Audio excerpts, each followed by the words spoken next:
it. I turned down a nice trip to Miami for this. Hey, who was it that said that a weekend in the mountains would be more fun than one of those boring medical seminars? That's because the guys at Paris Pharmaceuticals said that this cabin was like a resort. And free, too. Light beer? You only brought light beer? Hey, looking out for you.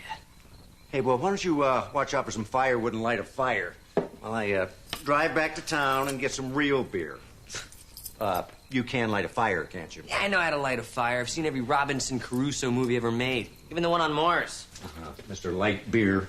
If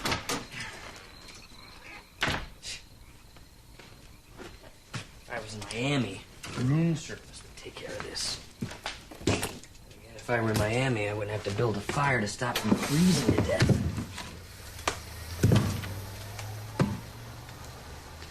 Matches. In Miami, they have matches. Hello.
Point out Steve Sloan for me, will you? Over there. Thanks. HP has grids 5 and 6 covered. Concentrate on 3 and 4. Call in an extra team if you need it. We got plenty to spare. Yeah, you get so many guys up there, they're probably bumping into each other. And you are? Gary Barton, I'm the district ranger. I'm the guy who organizes rescue efforts up here. Your office said you were up at Kings Canyon fighting a forest fire. Yeah, and I had half as many people working on that situation. You know, you called in everybody but the Coast Guard for one hiker who's been missing less than a day? First of all, Jesse Travis wouldn't hike outside of Venice Beach alone.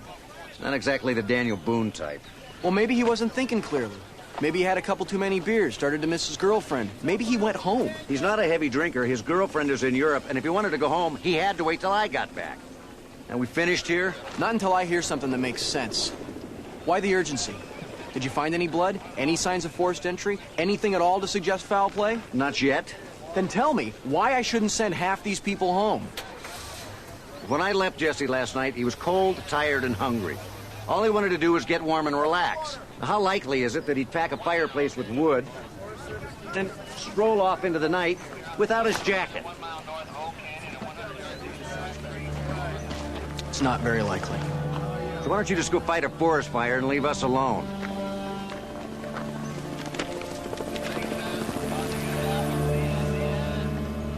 You have your guys grouped together too closely here. Other than that, I like the grid you laid out. I can work with this. Is that an apology? It's an offer. Do you want my help or not? Welcome to the team, Ranger. Don't get too used to having me here. We got a nasty front moving in, and as soon as it hits, I'm gonna have to pull everybody out.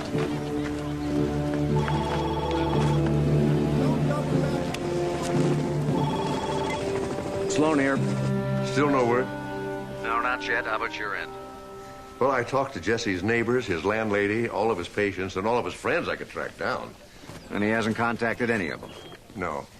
Still no idea what happened to him? No, but I know what's going to happen if we don't find him soon.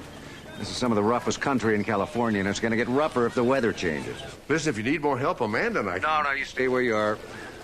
We already have more searchers than we can coordinate. Besides, with a little luck, Jesse could still find his own way back to civilization. Yeah, and if he did, we'd be the first people he'd call. Well, let's hope.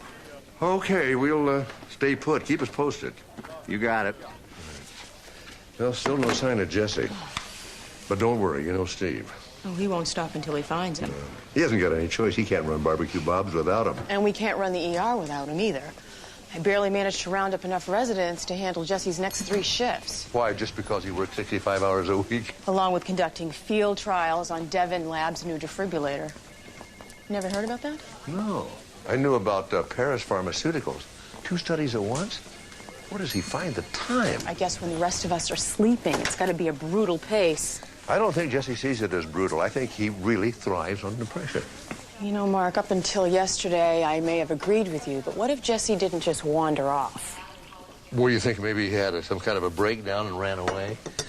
I'd have a kind of a hard time accepting that. You know, he has been overextended. Well, we're all overextended. That's an occupational hazard. You know, he's really been pushing it.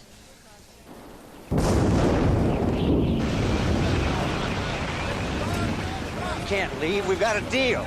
We did 3 days ago. Now we got a storm on the way. What about Jesse? He's still out there. When the weather clears, we will try again. When? Tomorrow? Next Thursday? Next week? All right, try to understand what I'm saying. We did our best, but we've run out of time. It's over for now. It's over when we find Jesse. How? We've combed every inch of the sector and turned up exactly 0. Not a footprint, not a broken twig, nothing. Even without this storm, I wouldn't know where to send my people next. What about here? We haven't searched this area yet. Cedar Lake Military Reservation? That's strictly off limits. What, even for the Forest Service?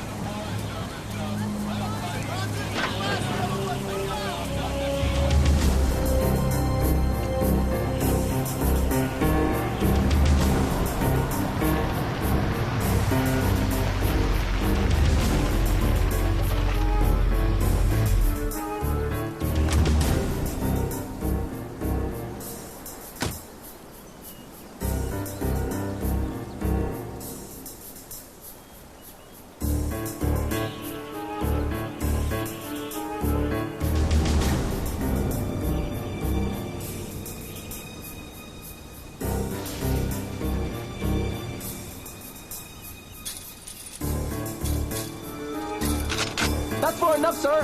Hold it. Freeze! Hey, guys, I'm LAPD. All right, let's see some ID.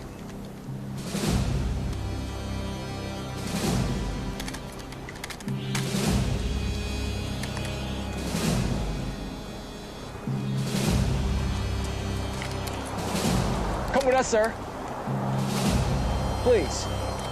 How could they call it off? They haven't been searching that long. It's been over 72 hours. Bad country and freezing weather. But there's still a chance. Not according to the ranger in charge. What about Steve? What does he say? I've been paging him all morning, just hoping to get... Steve? Oh, Mr. Healy. No, I thought you were... No, I'm afraid they haven't found Dr. Travis yet. My son's still down there. Yes, I'm aware that you have a deadline. Mr. Healy, I assure you that Dr. Travis is not avoiding his obligation to the acid-draw study. Yes, we'll keep you posted. Let me guess. Paris Pharmaceuticals? Expressing their sincere concern. Obviously, they have their priorities. And I have mine.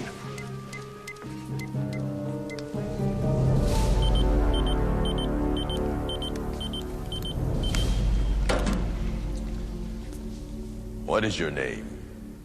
I already told you. I'm Lieutenant Steve Sloan, LAPD. Why were you attempting to enter this facility? I answered that, too. Could we move on? Why were you attempting to enter this facility? I was looking for a lost friend. I thought he might be here. You have no friends here. What basis did you have for thinking your friend was here? There was nowhere left to look. What is your name? You know who I am. We know you are an armed man who tried to break into a government facility. Now, what is your name? Answer the question. What is your name?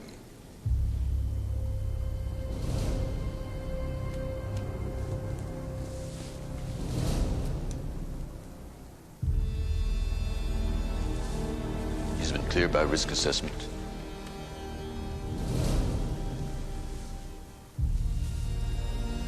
We're done here. You may go. This way, sir. One final thing, Lieutenant. Don't bother coming back. Your friend couldn't possibly be here. Listening posts and surveillance devices scan every inch of this facility. All of it? All of the time? Your friend would have triggered our alarms, just like you did. Let's go.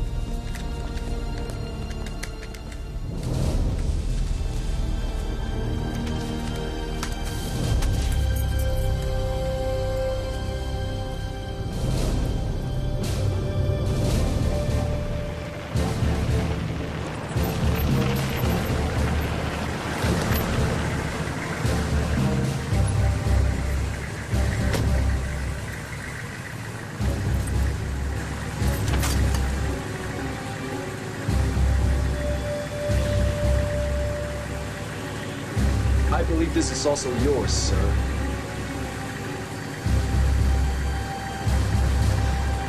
Thanks so much.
It's all right. You're home.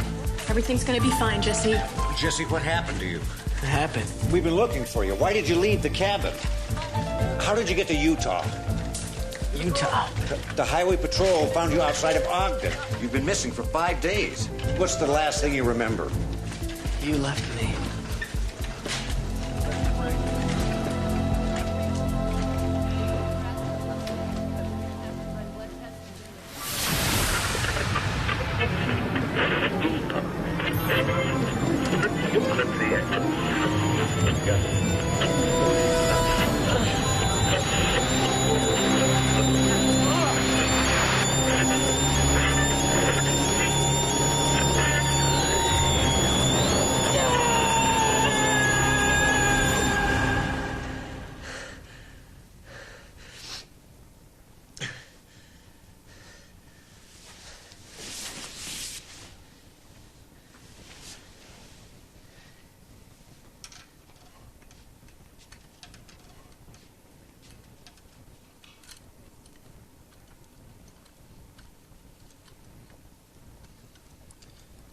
Wandering off again?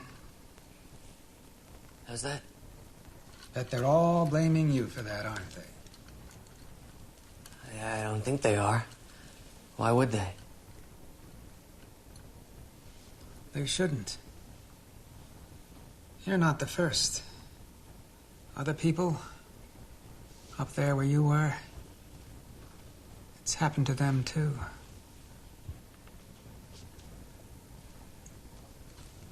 Do I know you? Forget me. This is about you and what you're going through. Because if you're missing a block of time, if you have strange marks on your body, Well, it's all part of the pattern. The only pattern I see is that you got a hold of my medical records.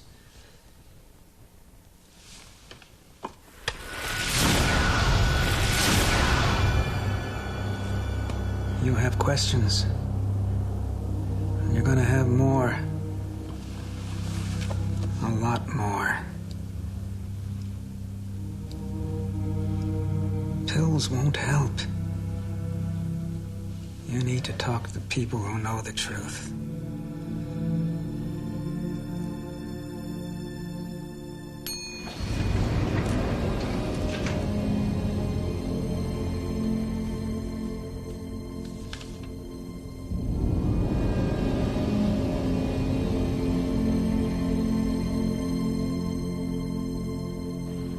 I didn't think he was hurt that badly. He wasn't. But traumatic memory loss can be caused by something other than a bump on the head. Emotional stress, for one thing. So what do we do now? How can we help him get his memory back? Well, some single word works sometimes. An image might be able to trigger it. Which means we have got to find out what happened to him the last 5 days. Well, I faxed his picture to every airport, bus station, and train terminal between here and Ogden. Nobody remembers seeing him. What about his wallet?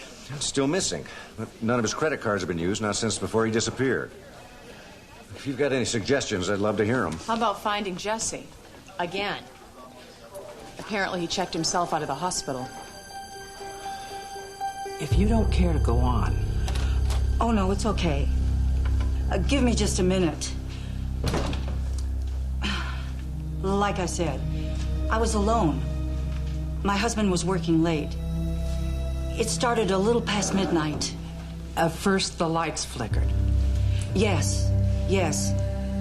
And then it started shaking, like an earthquake. Then I saw this bright glow. And it came in through the windows, and it was the same for me. And it lit everything like day. Yes, and then I heard sounds, like something in the sky. Something big. Yes. Then the door opened, and I saw them. Were they the tall, thin ones or the short ones? Tall. The aliens everybody calls the Greys. Excuse me. The meeting's just started. I'm in the wrong place. I'm sorry. Oh, I see. You mean you're not one of these nutcases? No, I just don't belong here. I wasn't grabbed by aliens. I just got lost. Denial.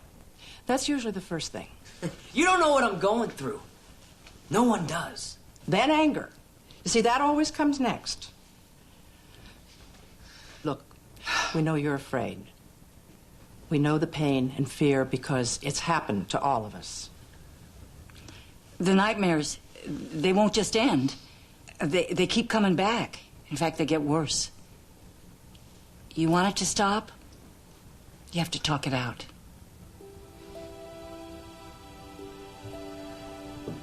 Well, I don't remember a whole lot. It's not unusual. Just tell us what you can. I was alone in this cabin. Hey, Mark. I didn't know you made house calls. I do when my patients check themselves out of the hospital. I am a doctor. Jesse, you've been through an ordeal. You need rest. I know, and plenty of fluids, both of which I'm getting right here. You ever try and sleep in a hospital? A lot of strange people going in and out all night long. Jesse is your doctor and is your friend. You have to come back to Community General. There are no answers for me there, Mark.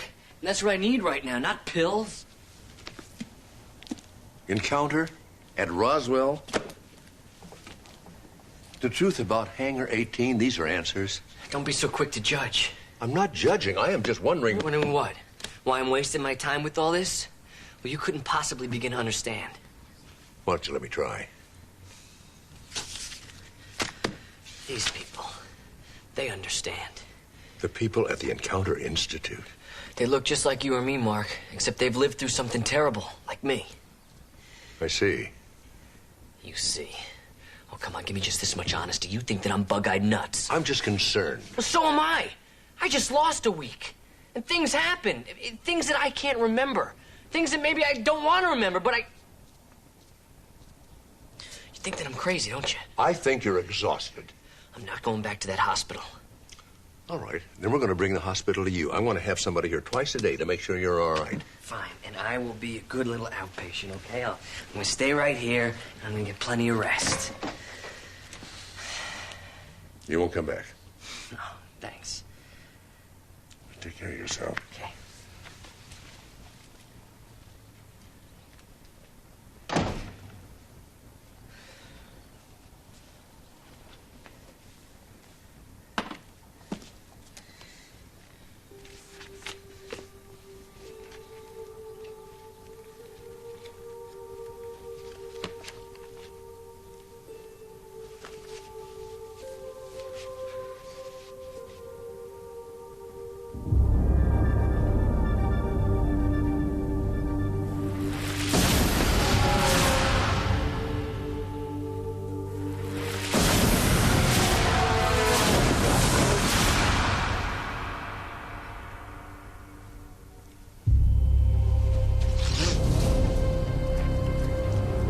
Dr. Travis, we need to talk. What were you doing at Cedar Lake? Is this? Answer me. What were you doing at Cedar Lake? What's Cedar Lake? I wasn't doing anything. I wasn't even there. I mean, I don't think I was. Then why'd we find your wallet inside the perimeter fence? Not too far from where your friend tried to break in. What friend? Who? I ask the questions here, Doctor. You answer them. Okay, how can I answer? I mean, you think that I know, but I don't. I don't know what you're talking about. Why did you go to Cedar Lake? What was your objective? Who do you work for? Who else is involved? Why did you go to Cedar Lake? What was your objective? Who do you work for? Who else is involved? Why did you go to Cedar Lake? What was your objective?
Jesse, easy. Steve, What happened in here?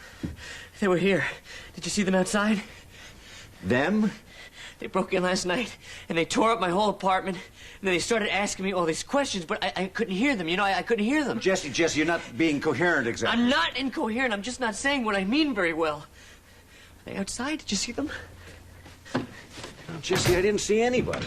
It doesn't mean they're not out there, Steve. These guys are good. Very good.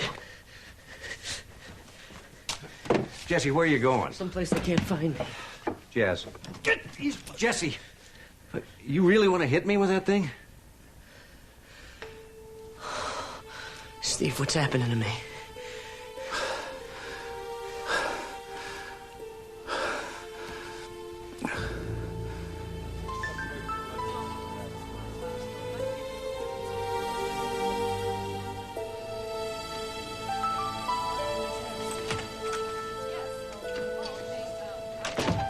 What have you found out about these Cedar Lake people he's so worried about? For the record, there is no base at Cedar Lake. Wait a minute, you were there. Now, off the record, it's an ultra top secret R&D facility. Oh, Pentagon refuses to confirm or deny, I see. I'm having trouble seeing Jesse's connection to this thing. Well, if there is one, I intend to find it. And on my turf this time. Hi, how's he doing? Oh, a little better. Look, I'd like to run a full toxic panel on him, just in case the CBC missed something. What about an MRI? The way he is, you'll have to tie him down. Yeah, he's right. He's still agitated. Well, we'll have to take it one procedure at a time. Right.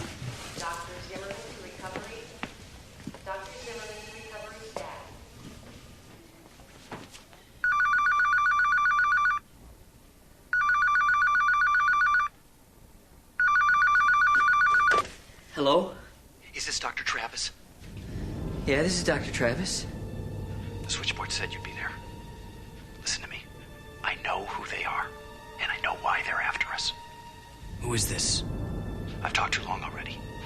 We have to meet, but don't tell anyone, not even your friends. Remember, only someone you trust can betray you. Counting's on the 3rd floor. Just go down this corridor, turn right, and take the first elevator. Thank you.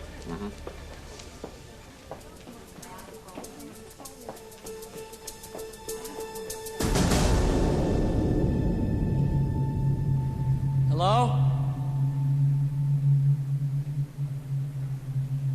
I'm here.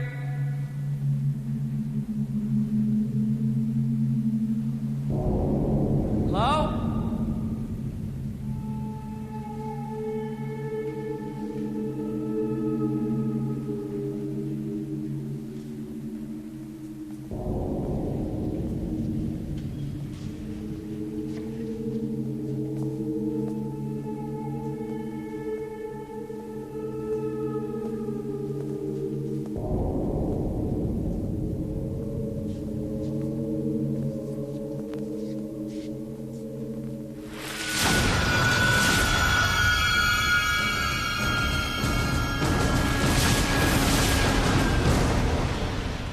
Were you followed?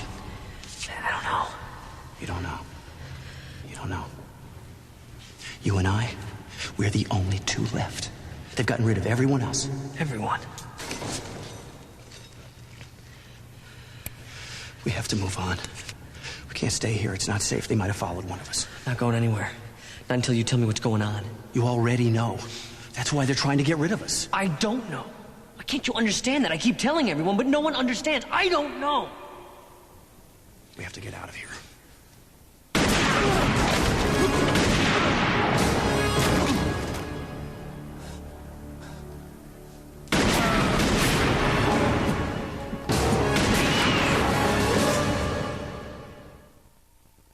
Oscar winner Holly Hunter tonight on CBS.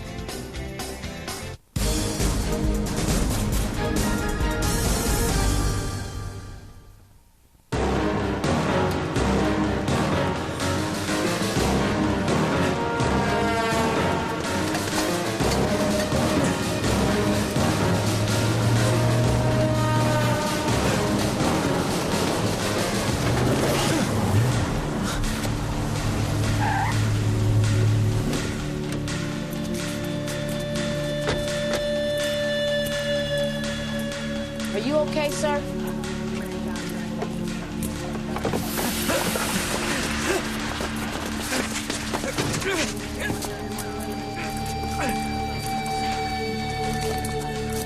Dispatch, this is Patrol 10. Notified Lieutenant Sloan we have Dr. Jesse Travis in custody. We copy. We'll notify.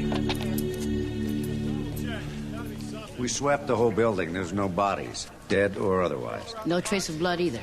What's that supposed to mean? That this didn't happen? Did I just imagine these splinters in my arm? I got them when they shot at me. Sir, you could have gotten those in the alley where we found you. Or on the street before that. You're covered with cuts and scrapes. I got them from the crates. The crates were right there. Yeah, we've checked every crate in the place. There's no bullet hits on any of them. I don't believe this. So you're not going to investigate? Jess, we're already investigating. What do you think all these people are doing? Building a case against me. No, sir. We're trying to just find evidence. And the best evidence we have is in your arm. Listen, Jess. Let's go back to Community General. We'll have Amanda take the splinters out of your arm and run an analysis on them. It's the right thing to do. Maybe we'll finally get some answers.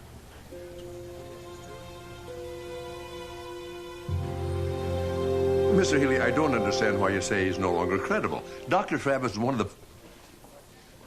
Please. This study is very important to him. Just postpone your decision a couple of days. That's absurd. Well, frankly, I don't much appreciate your tone either. You all right, Dad? Oh, I'm having a terrific day. Let me make it just a little more terrific. Oh, no. Dr. Travis revealed he was taken aboard an interstellar craft and mated with an alien love goddess. Where do they get this stuff? From Jesse, I'm afraid. What? He went to some place called the Encounter Institute. What, and told him about this alien love goddess? Well, I imagine this stuff's been embellished somewhat. Just enough to make Jesse sound totally crazy. No wonder Healy wanted him off that project. I cannot believe that Jesse's life is unraveling so completely. You want me to tell him about this? No, I better. Can't put it off anymore.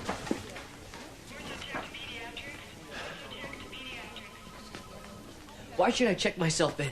Amanda took the splinters out of my arm. She has everything she needs, right? Jesse, please, let's just run a few tests. A full tox panel. No, no way. I have been poked and probed enough, all the way from here to wherever.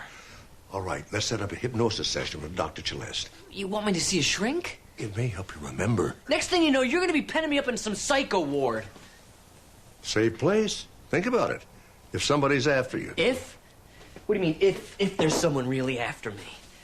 Jesse, if you don't admit yourself for treatment, then I don't have any choice. I cannot have you seeing patients in that condition.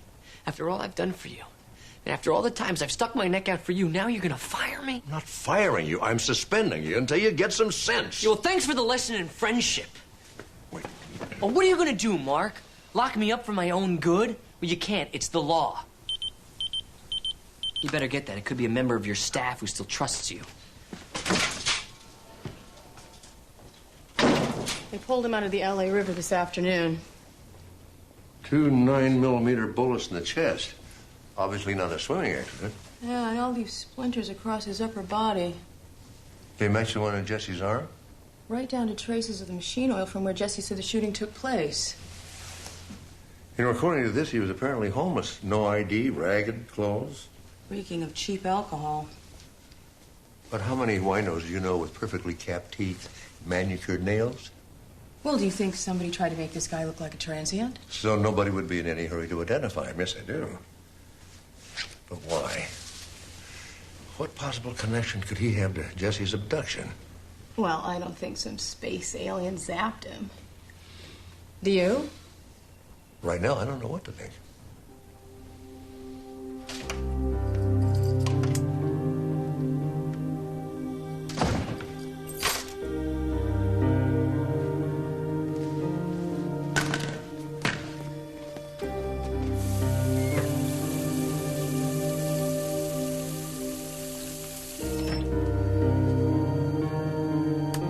Stay away from the window.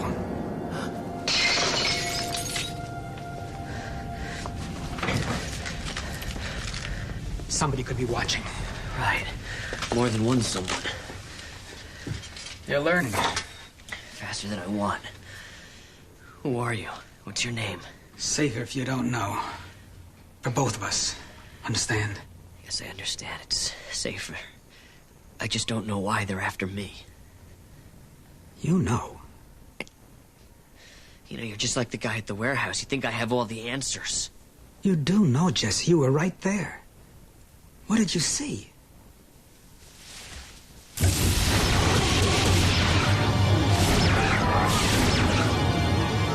Tell me.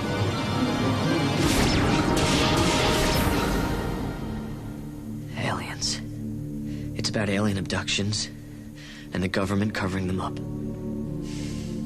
So, now you're one of us. The select few who know the truth. It is the truth, isn't it? We need to leave. I got a hole to hide in. What about you? No, nowhere. Not anymore. Because you don't know which of your friends are dupes and which ones are part of the conspiracy. And I'm afraid they all might be part of it.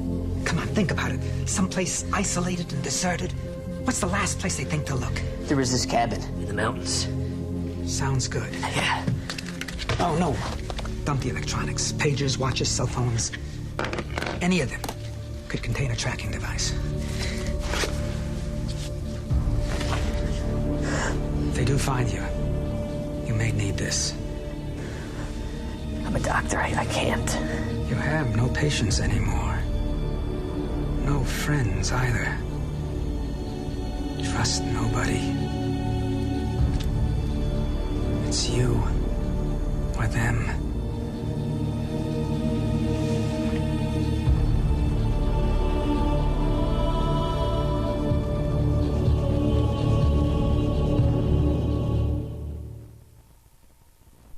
I've identified our shooting victim. He's Parker Craddock, lawnmower salesman. Doesn't sound like a candidate for murder. No, but an excellent candidate for surgery. Check out his autopsy report. He had a duodenal ulcer. Ooh, and a bad ulcer. Advanced anemia, severe hemorrhaging. They should have caught that long before it became that advanced. Well, maybe it was. Craddock was receiving drug therapy, both antacids and H2 blockers, including cimetidine and Astrodrol. None of which was working. What was the doctor thinking? We'll never know. Craddock's doctor, Neil Brooksmith, died in a hit-and-run accident 8 days ago. Not too long before one of his patients was shot to death. Possibly coincidental. Yeah, coincidental, just like it was coincidental that Craddock was shot when he was trying to warn Jesse. It's an awful lot of coincidences. A lot more than I'm comfortable with. At any rate, good news for Jesse. Proof that at least part of his story is true.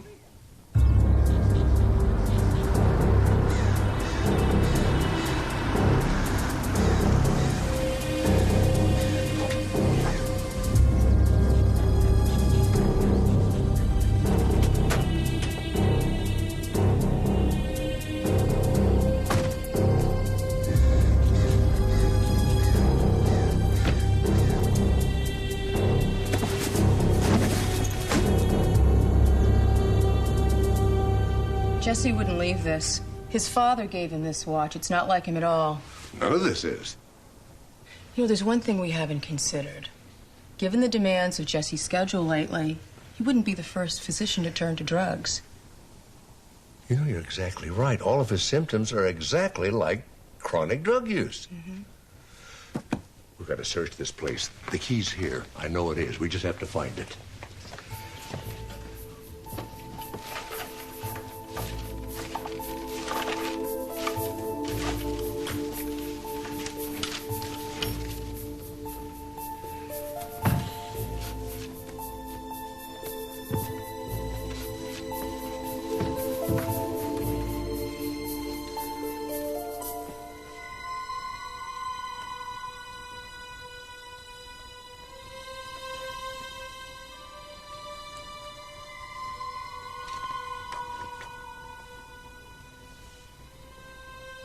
Mark, Yeah. I found something. It's not drugs, but it's definitely something. So have I. I found a listening device. I put it under a pillow. Somehow I don't think this should be here. This looks like a time release mechanism. Mm-hmm. Jesse's being poisoned? Mm-hmm. And judging from his constant thirst, my guess is high as thiamine or scopolamine. Two drugs that would never show up in a standard blood test. Every time he took a drink of water, he got dosed again. Which explains his irrational behavior when he'd come home. You know, I knew that Jesse would never willingly take drugs. They had to do it this way to get to him. But why? Who would do this? You know, Jesse's parka and all of his camping gear was here because Steve brought it back from the camp for him. They're gone. Jesse ran away again? Not away. Back. To the cabin? Of course. Call Steve and tell him to meet me there.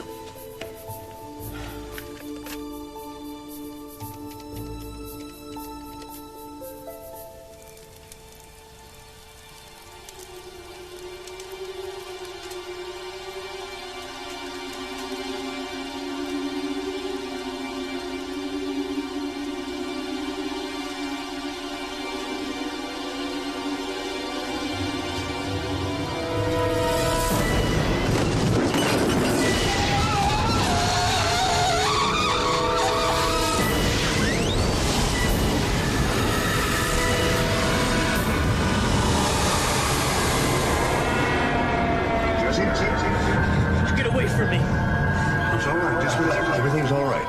Go away!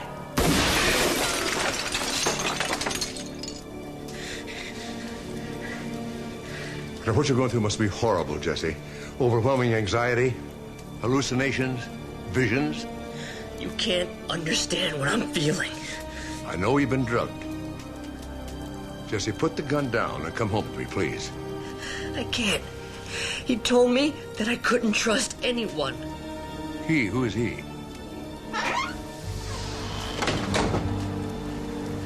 The only friend Dr. Travis has left.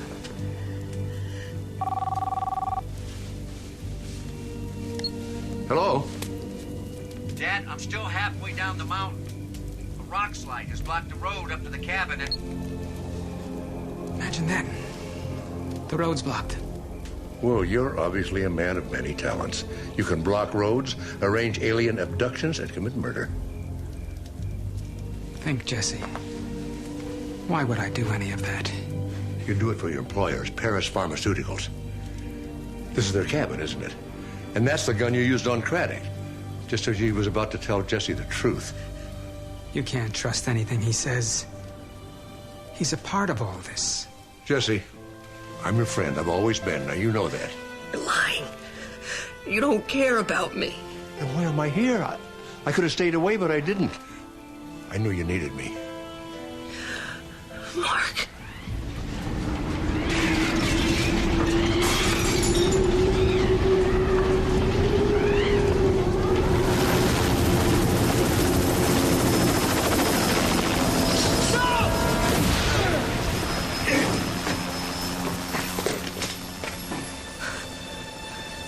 Jesse, he's arrested. We'll have to start CPR. Jesse, we've got respiration and pulse. Listen, you better put some pressure on that wound before it bleeds out.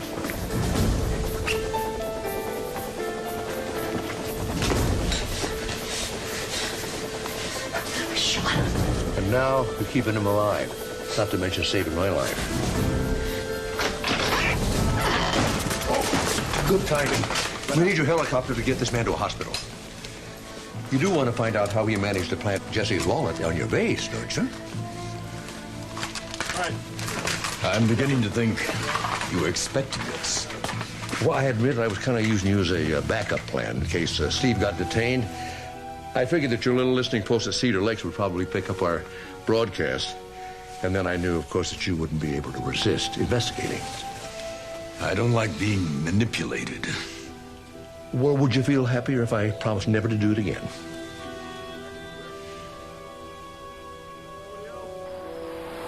So Dr. Brooke Smith worked for Paris Pharmaceuticals? Officially, he was in charge of the Acidrol field tests. Unofficially, he was taking some serious bribes. Payment for a positive report on Acidrol's capabilities, no doubt. So what happened? Brooke Smith backed out of the deal? Probably because of what Acidrol did to his patient, Parker Craddock. Well, that's where your friend at the cabin comes in. His real name was Quinn Trask. Paris hired him as a crisis consultant. The crisis being the millions of dollars the company would lose if it couldn't market Acidrol on schedule. Which is why Dr. Brooke Smith had to go. But I wasn't taking any bribes. No, but you were filing negative and potentially very damaging test results. Well, then why didn't Trask kill me like Brooke Smith? Well, 2 dead doctors would have drawn attention, so he decided to destroy your credibility. By staging your abduction and putting the UFO scenario in your mind, it was an elaborate scheme. Yeah, no kidding. That must have cost a fortune. Rigging the cabin like that with all the special effects. Not to mention drugging you and keeping you a prisoner for 5 days. You know, I think you have had enough excitement for one day. See you tomorrow, Jesse. Jess. Oh, hey. See you.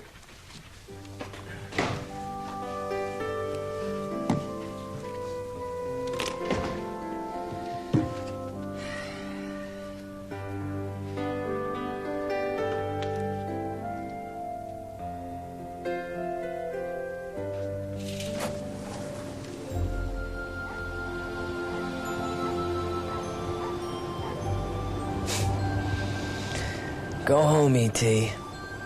I'm going to bed.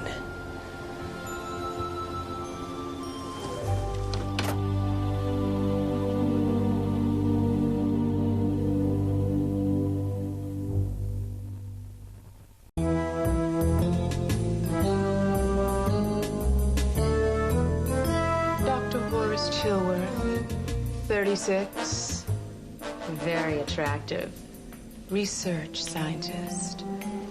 On external examination, I've discovered a single medial lateral incision, which has been re-sewn for purposes I just don't understand at this time.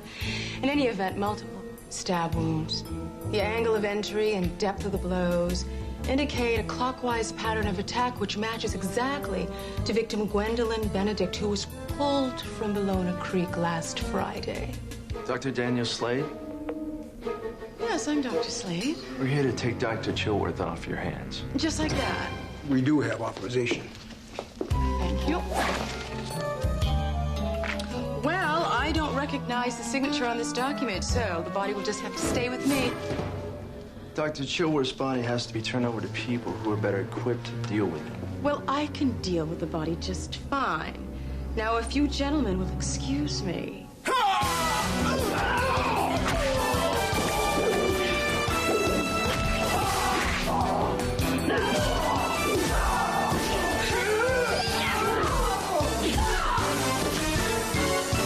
Great! This is the best opening that you've ever written. I'm not just saying that because I'm your agent. Well, thanks for the compliment, but I mean, another 350 pages like this, and, yeah, you've got your 5th bestseller on your hands. Not even, Sue Grafton started this fast. Well, I'm glad you're so optimistic. So, where's the rest of it? Jim, there's a little problem. That's all. Oh, what? All the pages I've written. I haven't got any more. The publisher expects 350 pages by Friday. I have writer's block. You don't have time for writer's block. If you don't meet this deadline, they'll cancel your contract. And then you'll have to give back the $25 million advance. That's it. You see? The money. It's so intimidating. Forgive me for being such a great agent. Turning you into the next Mary Higgins Clark. I want my 2.5 mil. Please, don't yell at me. I'm having a hard enough time the way it is. You don't know hard. If you blow this, I'll make sure that you never sell another book anywhere. You wouldn't have any ideas, would you? Any ideas, would I? For all I care. You could kill some poor slob, follow the police around, and see how they solve it.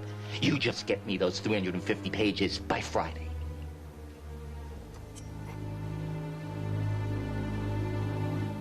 Okay.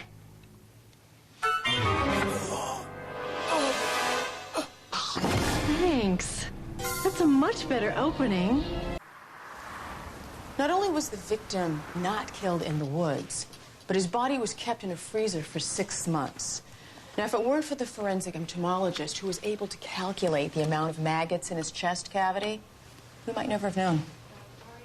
That's disgusting. Oh, but bugs are very hot right now. And I'm just trying to do my job as your technical advisor. I know. And I couldn't write the Danielle Slade novels without you. You know what I like? The cobra bite in your first book. You read Deadly Darkness? Yeah. I have to admit, I only picked it up because Amanda was so giddy about having her name in print. I'm never giddy.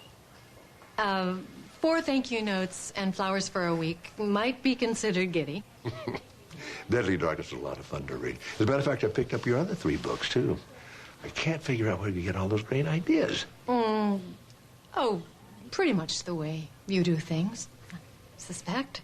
I visualize the murder, the killer, the motives, and then I use the great physical evidence that Amanda always gives me. I think physical evidence is very important, but it's no more important than behavioral evidence. Oh, you're right. In fact, sometimes behavioral is more important. The real final clue. The perfect solution to what would otherwise be considered the unsolvable. And when you find it, you know exactly where you're going and when you're going to get there. The moment of perfect synchronicity. Not that it's easy to find, no way. And even when you do find it, making the physical and the behavioral work together is a bitch. I think I'm going to the ladies' room.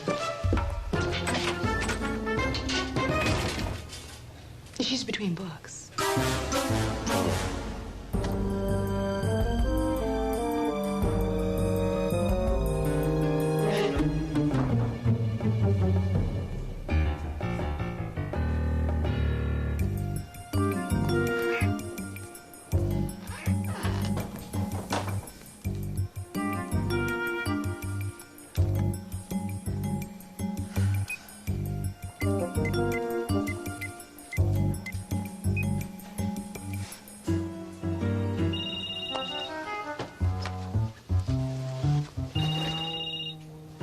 his purse.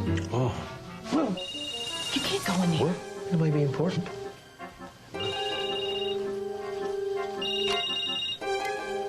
Hello? Hello? Kay? You there? Kay isn't here right now. Who's this? It's Jim. Why aren't you there? Call me. Hello? Kay isn't here right... Static.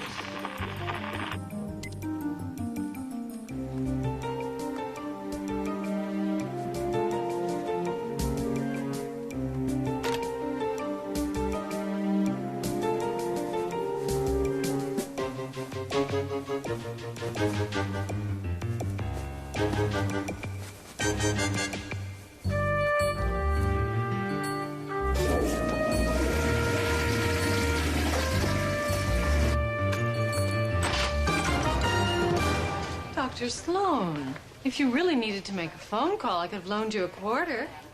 Actually, your purse was ringing. Oh, I'm afraid it was a bad connection. It sounded like somebody, Jim, somebody?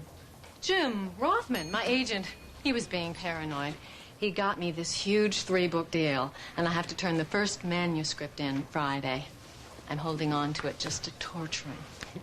Maybe you ought to call him back. Oh, not until after we have lunch. He won't stop being twitchy until the check clears. I should have been a call girl. It's a lot easier way to make a living. It's her process.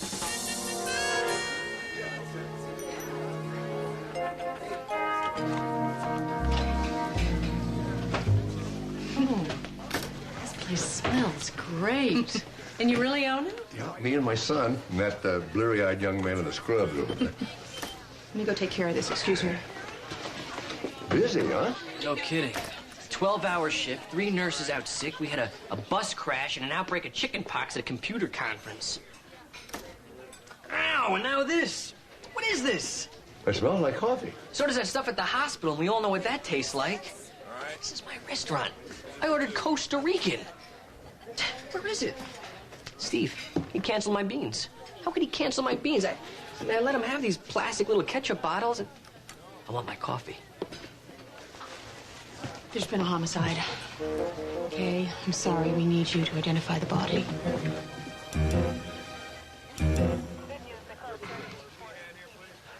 That's Jim, all right. You all right? No, not exactly. I mean, that's my agent with a whatever stuck in his chest. It's a letter opener. And then there's this. What's this? A scorpion. Ooh, well, message from the killer, I'd imagine. I have no idea what it means. Well, it doesn't make sense, not at all. Well, it will. I hope so. I really do. Look, this isn't a field trip for pencil-pushing civilians. You're a civilian, too, and you're also a pencil pusher. Damn right, I'm one of Jim Rothman's best clients. But once a cop, always a cop. Retired Sergeant Mullen was meeting Rothman for lunch. He found the body. And I immediately secured the crime scene, as I've done so many times before. Right. From the front seat of the chief's car. You were a driver, not a detective. Baby, I saw more on the streets when I was with the chief than any detective could see in a lifetime. That's what gives my books the stink of realism. Yeah, well, you've got the stink part right. See, look at this. 2 coffee cups. One of them could be the killer's. Nope. Coffee's too cold. Timing's all wrong. Let's dust these for prints. Look at this. Page 102 to 130. Huh. Chapter 12's missing. I noticed that, too. Glad to see you're keeping up. I'll have it checked. Yeah, that's odd. 3 books, upside down. Uh-huh. Well, Sloan, looks like you got a tough one here. You know, there aren't that many clues. But if there's anything else I can do to help, you know where to find me. He wonders why no one gave him a retirement present. Who could have done this? Don't worry. We'll figure it out. Mark, Thanks. take a look at this.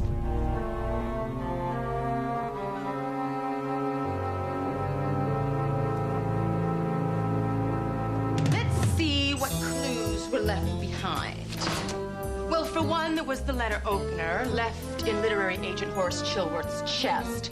Somehow appropriate, yet ordinary. Then there were the 3 mundane textbooks, all turned upside down. Greener Grass in 6 Days, Kickboxing with Dickie Kimber, and Low-Cal Desserts for 2. Ordinary. Then we had, oh yes, The Scorpion in the Jar. Definitely not ordinary. And the rifled manuscript. Could this be the deed of some disgruntled writer who was angered by Chilworth's cool response to his or her work? And if so, why steal the 12th chapter of his or her own manuscript? Brilliant. Brilliant only if you can figure it out. I think you left too many clues hanging around. There was the rifled manuscript, the 3 upside-down books, and that damn scorpion. What on earth were you thinking about? I don't know. I just thought it would be interesting on the jacket copy. You're not playing fair with your readers. You cannot plant clues not knowing where they lead. No, that's the problem. I don't know where anything leads anymore. Well, then how are you going to work us through this one? I'm not. Mark Sloan will do it for me. It's very creative.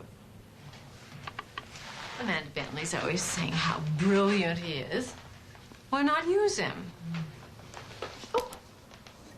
Especially now that I'm stuck with a dead Horace Chilworth and no idea who killed him. And Mark Sloan won't figure out that you're the one who killed Jim Rothman, right? No way. I left so many clues he'll be swimming in a school of red herring. Well, I'll use his deductions for our basic plot points, and then we'll fill in the interesting parts, and I can make alterations when it becomes mundane or simplistic. Not bad.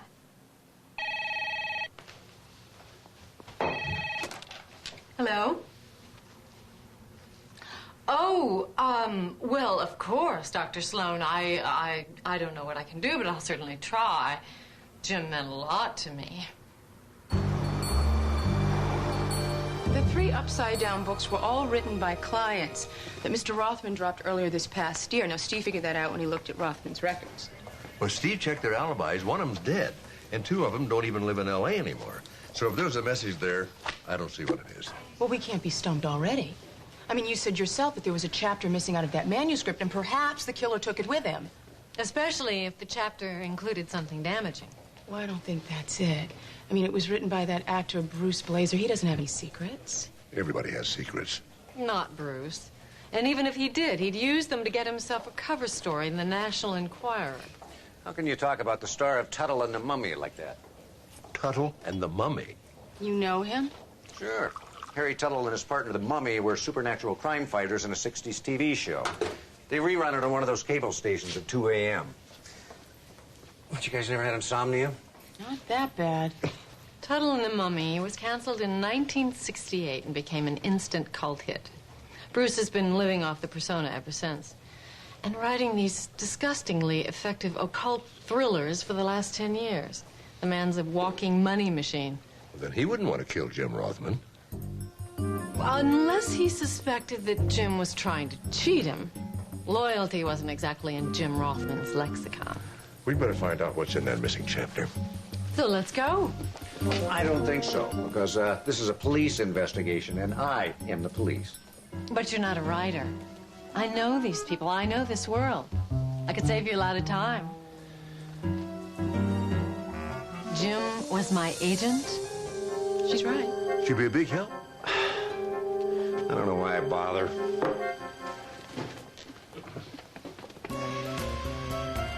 You never went anywhere without that suit.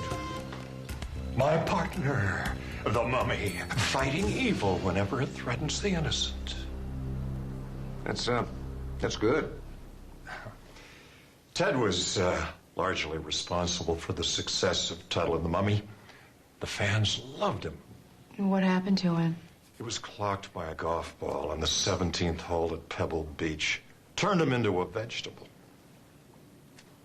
That's when I started writing.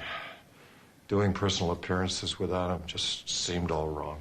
The demon roared with indignation at the intrusion into his dark sanctuary by such virginal interlopers. Creeping crawlers. The prose is a little purple, isn't it, Bruce? Not the gritty realism of Danielle Slade conducting autopsies in a halter top. At least I can write. We didn't come for a literary critique, so if you could just print us out a copy of Chapter 12 of your latest manuscript. I don't use the computer. Dyslexic. That must make it hard. Dreadfully. Well, maybe you could just tell us what was in it, then. Yeah. Actually, I haven't read that far. It's your book. All those stunts I did on the show did bad things to my short-term memory. Or maybe you didn't write it in the first place. You have a ghostwriter? Sid always said that writing is 10% inspiration, 90% perspiration. I don't like to sweat. Sid Abernathy? That no-talent drudge is your ghostwriter? My creative collaborator. Well, don't be so shocked. All writers need a little help now and then. Well, maybe we should have a little talk with your helper.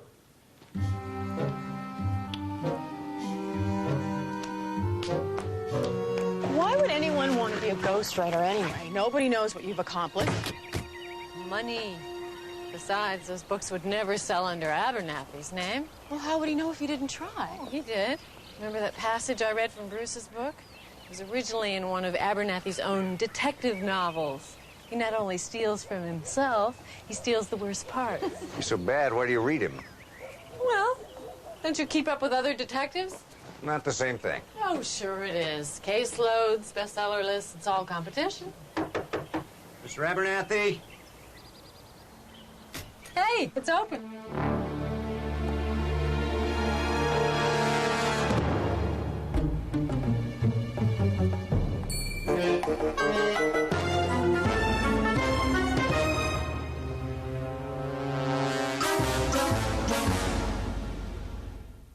No. You're right inside. Go on Is he in. not going to solve this one for us, too?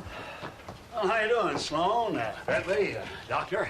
Don't tell me you had an appointment with Abernathy. Oh, no, police scanner. You know, you got to keep up with these radio calls. Never know when I might be able to lend a hand. I don't know how we're going to figure this one out without you, Mr. Mullen. Sid Abernathy. Looks like one of his disgruntled fans decided to save the world for more Rick Steele novels.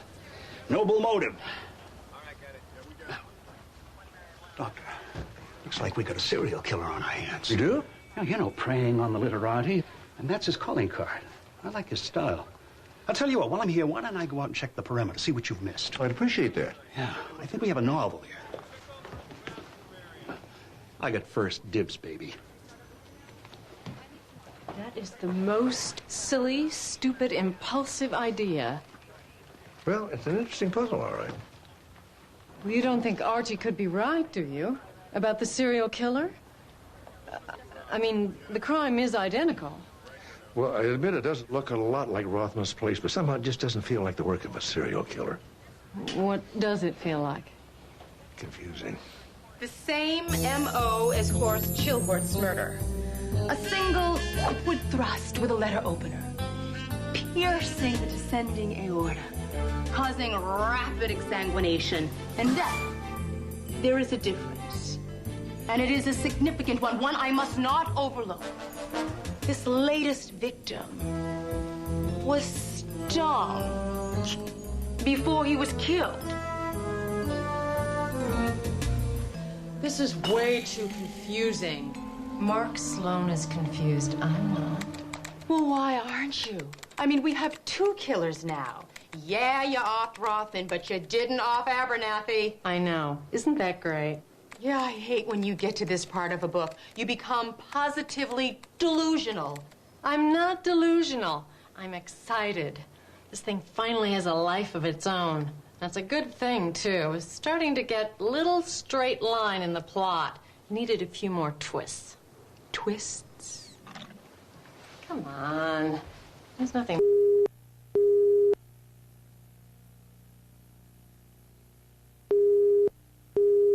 300 pages while he or she interviews suspects before rounding them all up in the end and dazzling them with deductive reasoning. I'm all for action. Remember when you wrote Praying Mantis and I used a corpse's rib as my kendo stick?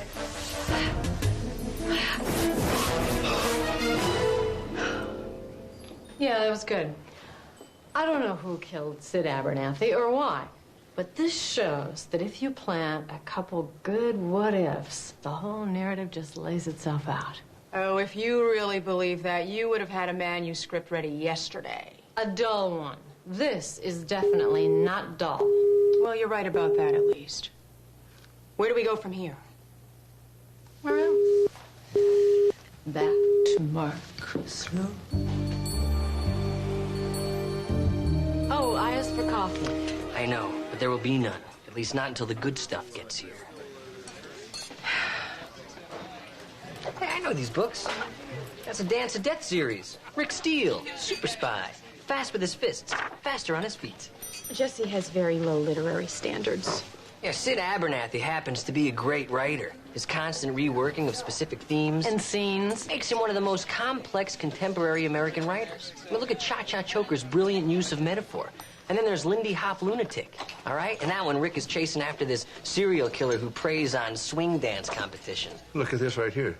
Cha-Cha Choker right on the edge of Jim Rothman's desk. That one was great. And that one, Rick Steele uses a dead guy's rib as a kendo stick to battle the forces of evil. Cha-Cha Choker is missing from Abernathy's personal library.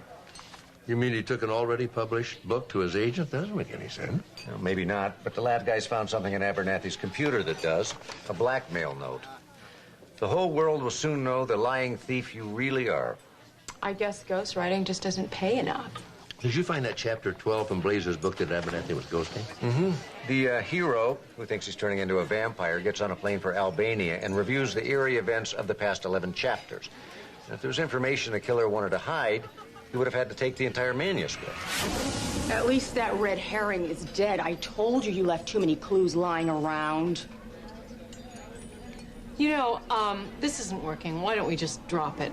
Why, when it's just getting interesting? We managed to trace the jars the scorpions were in. Wopak Greek olives. There's only a couple of stores in the L.A. area that carry them, so I'm going to check the surveillance tapes and see if any of Rothman's clients are regulars. You see, that just when you're about to give up, the perfect clue pops right up.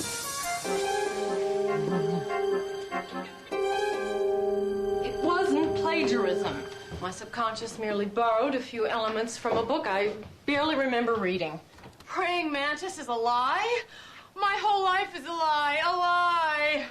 Yes, yes, I made you up. Oh, don't you become a realist on me now. Oh, damn. Wopak Greek olives. You don't have the plotting ability of a wombat.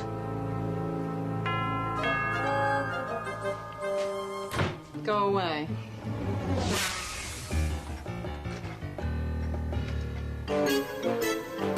Hi.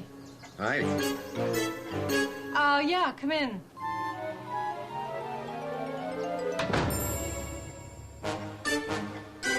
What setup you've got? Everything you need, huh? Tools of my trade. Can't do without them. Kind of like surveillance cameras are the tools of my trade. Kinda, I guess. You take a nice surveillance photo, especially the one from Lindler's Market, where they sell these Wopak olives. Glad you left the scorpion home. Oh, there was no scorpion. I got this from your recycle bin. You were digging in my garbage? It's always interesting. Look, Lieutenant, don't play cat and mouse with me. It won't work. I didn't kill Jim Rothman. Oh, we don't think you did. You don't? You didn't have motive. I mean, he'd just gotten you that big deal, and he didn't have opportunity. He called you before he was killed, and from that point on, you were with Dad and Amanda. I know that. But you were at the scene of the Rothman murder. You went over every piece of evidence with us, and it made you realize it was a perfect opportunity to kill your blackmailer. What blackmailer? Sid Abernathy. Sid wasn't blackmailing me. Even though you stole from Cha-Cha Choker? Figured that out, did you? Mm. When Jesse was telling us about Rick Steele and the kendo stick, Dad remembered a similar scene from Praying Mantis. Where Danielle fights off the bad guys with the corpse's rib. You did plagiarize Abernathy. Borrowed unconsciously, just a tiny part. But I didn't kill him. I'm not a copycat. Then why were there olive jars from your favorite brand at both murder scenes? I wish I could answer that. So do I. But since you can't, I'm afraid I have to arrest you for the murder of Sid Abernathy.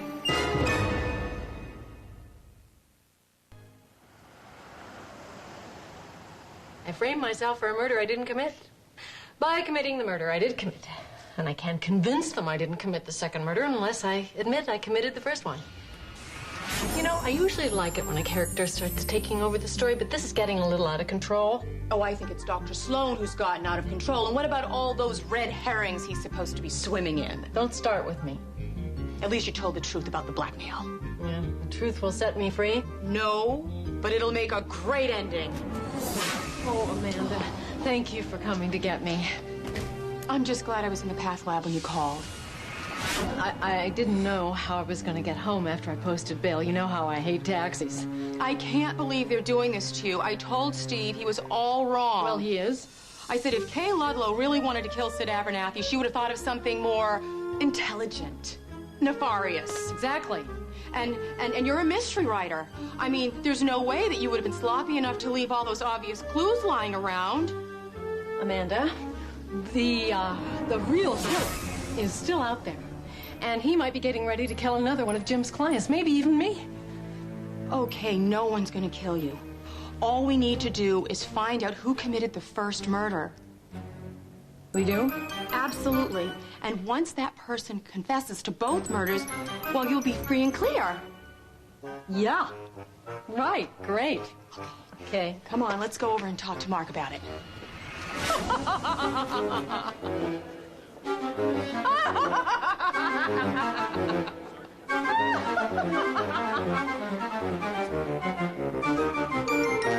know you didn't kill Rothman, and if you didn't kill Abernathy... I didn't. Well, then who did?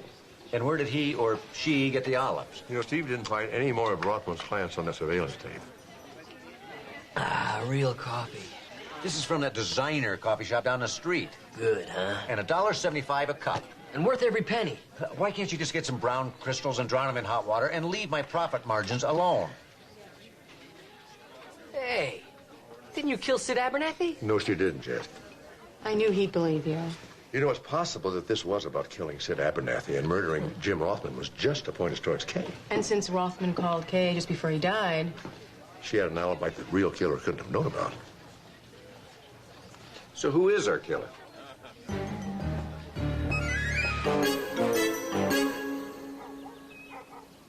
Why would I kill my co-author? Ghost writer? The real unknown author of Creeping Crawlers? I'll read the acknowledgments. He's mentioned prominently in every one of my books. Acknowledgments aren't royalties. And why would someone as famous as you go ahead and hire a ghostwriter anyway? Writer's block? Laziness? Paranoia? General lack of talent? Or all of the above. The truth is, Tuttle and the Mummy made me famous. Once you've been a celebrity, it's hard to go back to being a nobody. And being a best-selling author made you famous all over again. Fame of a different kind, but I'm certainly not complaining. Maybe Sid Abernathy got tired of still being a nobody. Not a chance. The man had no ego. But he loved money. As long as he got paid, he didn't mind being used. And how much is being used worth these days? A lot. Fortunately, I could afford it. Maybe somebody else decided they couldn't.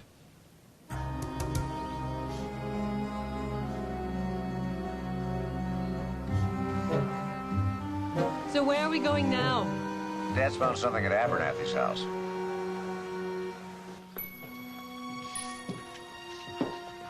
Do people really read this stuff? Only people with bad taste. Which explains Jesse's infatuation with them. You said you found something? Yeah. You know, Abernathy's got quite a collection of books. Oh, well. Most authors have big collections. It's sort of an addiction. None of Abernathy's books are organized except on this one shelf. These are alphabetized by author. That's not all.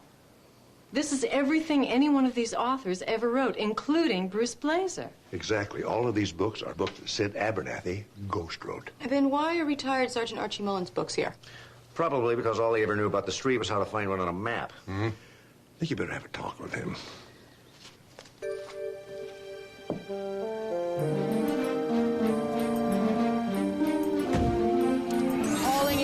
reinforcements? Shut up. Archie, this is a friend. Yes, darling. You know the cops are on to you. They know you killed your ghostwriter.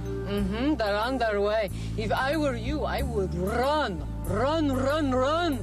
You know what they do to cops in jail. Bye-bye. You're warning your suspect? No, I do hate to manipulate the plot like that. I recall you giving an interview to one of those unbearably pretentious literary periodicals, and you prided yourself on letting your characters, namely me, tell the story. Well, it does feel a little ham-fisted. Unless you're becoming one of those terribly plot-heavy hack writers you profess to hate. Like Sid Abernathy? Well, let's face it. He couldn't have been all that bad. You did steal a book from the man. It was a plot point. It wasn't stealing, it was an homage. I thought you called it unconscious borrowing. Look, Danielle, this is the only solution, okay? If Archie Mullen runs away, they'll blame both murders on him, and they'll forget about me and about Jim Rothman, and I can finally type the end on this nightmare, and I can even make sure that Archie doesn't write a book about it before I do. Okay, are we ready? Thank you very much.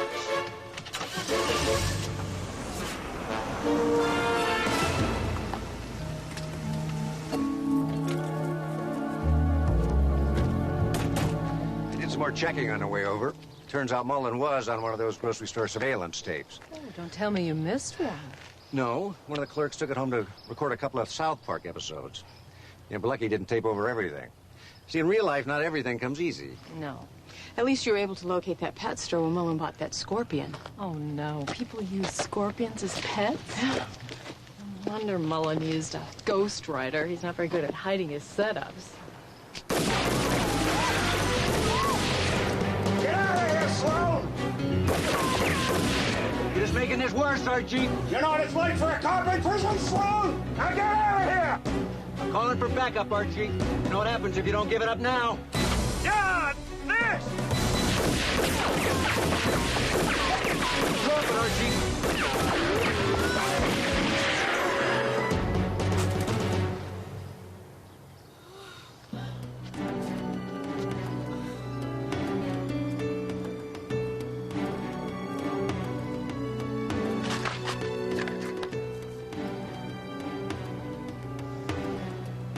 Amanda?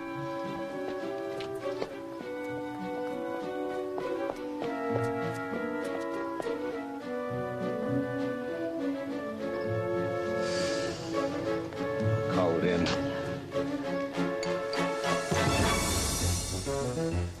You all right? In fact, I'm perfect.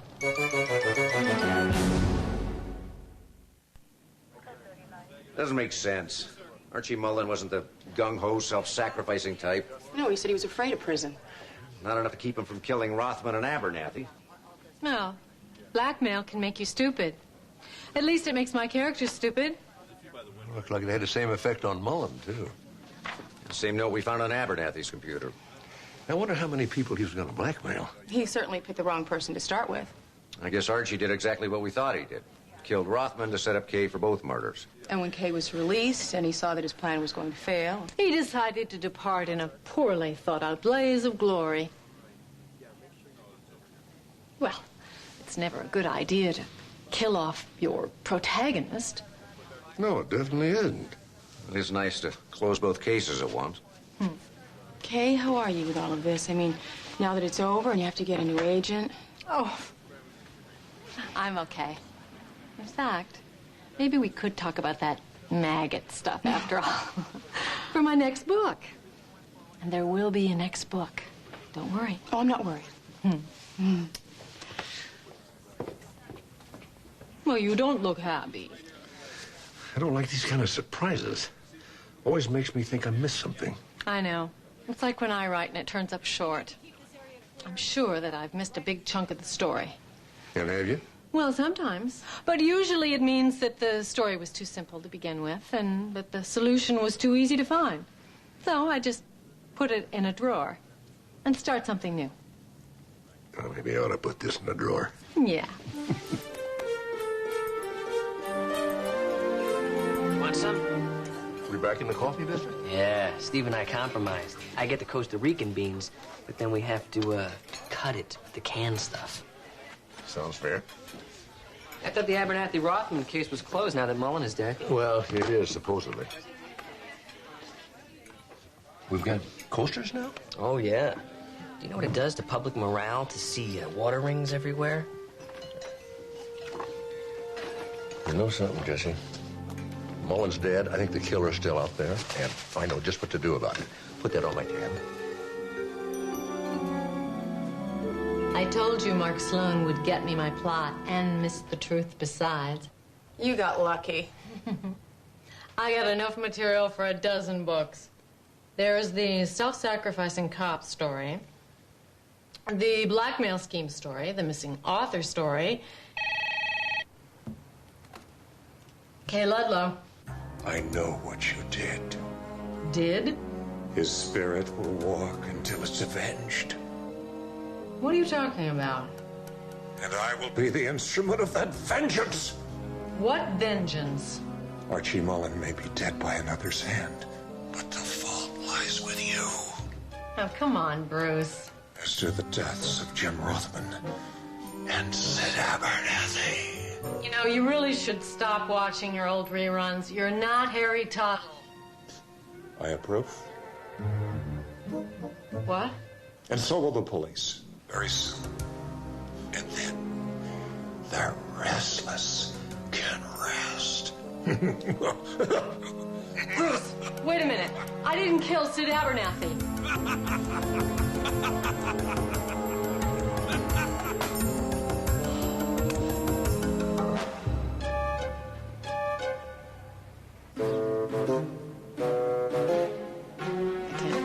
I have to drop another body. But it's an excellent final chapter twist. Besides, it'll fix that lame ending you've got right now. Since when did you get so pragmatic? Oh, gosh. I don't want to know. Hello. We did the same thing in episode 39. You should have been watching my old reruns. I thought you were going to put it in the drawer. Well, I tell you, I'm never satisfied when it gets that easy. I'm the same way. So how did you know? Well, you write detective stories. What's missing in this scene compared to Jim Rothman's office?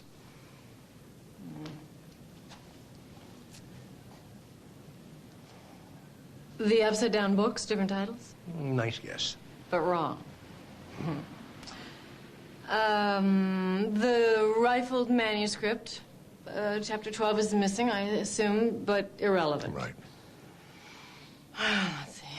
Well, there's the damn scorpion and coffee cups.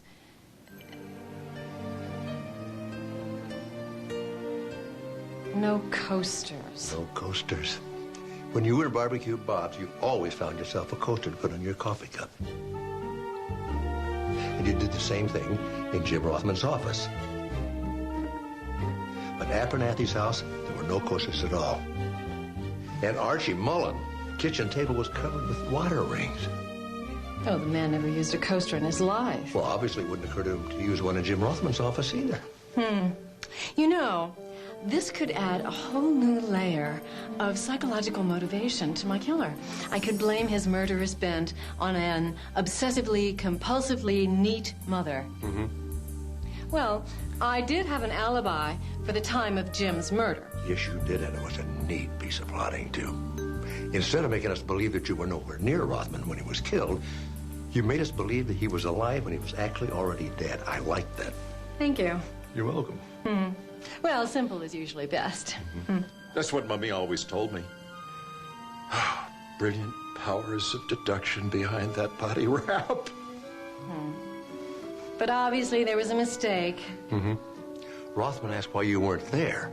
Now, that's something you'd say to an answering machine, not to a bad connection on a cell phone. I don't know. That's kind of weak on the physical evidence. But terrific on the behavioral. You should have modeled me after him. I still didn't kill Sid Abernathy. It really was Archie Mullen. We know. Please, apologize to Amanda for me. I guess I'm not as good as either one of us would like me to be. But I was telling the truth. There will be another book. Why did you kill Jim Rothman in the first place? Was he trying to cheat you? No, nothing that defensible. Writer's block. You have no idea.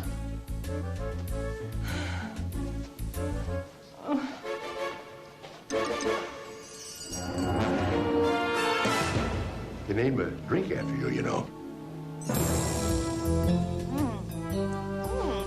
Great kiss. Too bad that's all we've got time for. Great plan, Showworth. And almost a perfect murder. Two perfect murders. The false clues, the apparent copycat killing, all to cover the fact that you plagiarized your last book. Hello, Lieutenant? Yes, I have the real literary agent killer.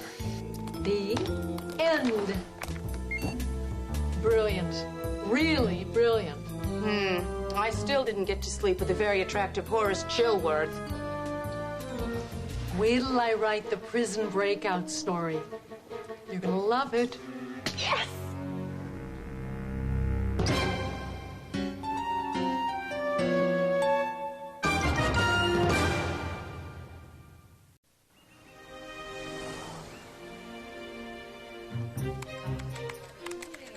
Okay, Internet. Take me someplace where I don't have to do any paperwork.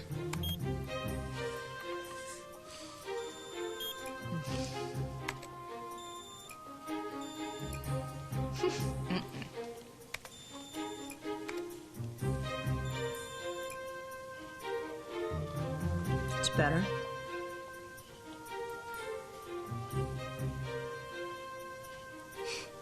Nice living room. It's unbelievable. Well, I'm afraid my paperwork's a lot more interesting. Bye-bye, Joanne Cam. Oh, my God! Oh, my God! Oh, somebody help me! Where are you? How do I find you?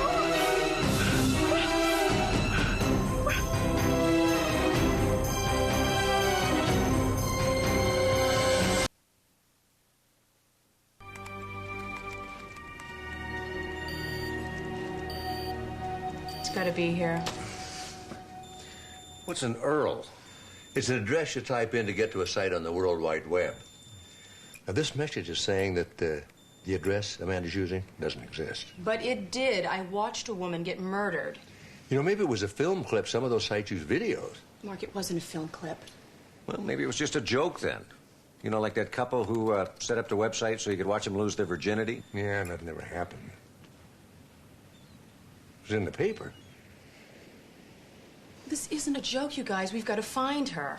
It's going to be tough without a full name or an address of any kind. All right, she was in her late 20s. She was fairly attractive. She walked with a limp. Can't we call missing persons and see if anyone fits that description? You know, Amanda, even if there was a murder, it could have happened anywhere in the world. You know that just because you were logged in from L.A. Doesn't mean she was killed here. I just don't think there's enough to go on.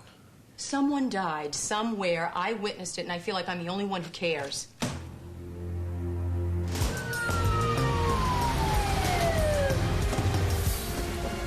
Susan? Susan, what's wrong? What happened?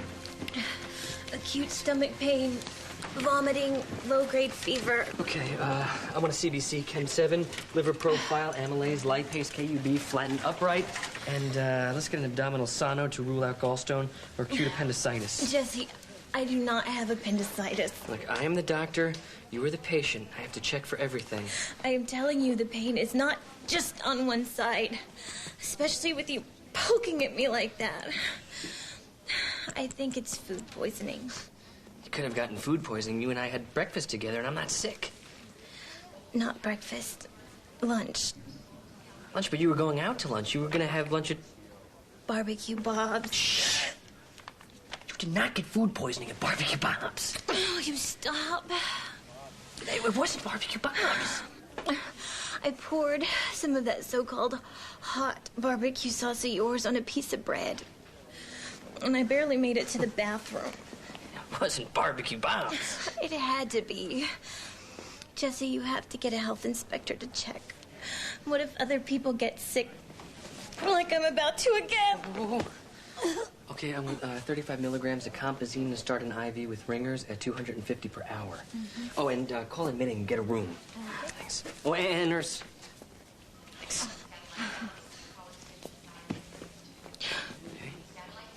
You don't have to do that. Just treat me and let me go home. No. I'm not gonna have you running around loose here bad-mouthing my restaurant. But I got food poisoning there. You put that hand over my mouth again. I will use it for a bucket. Okay. We're gonna get you a private room, private nurse, and around-the-clock care. Okay? Everything's gonna be fine.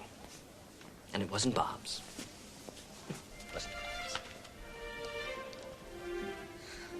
Wasn't Bob's.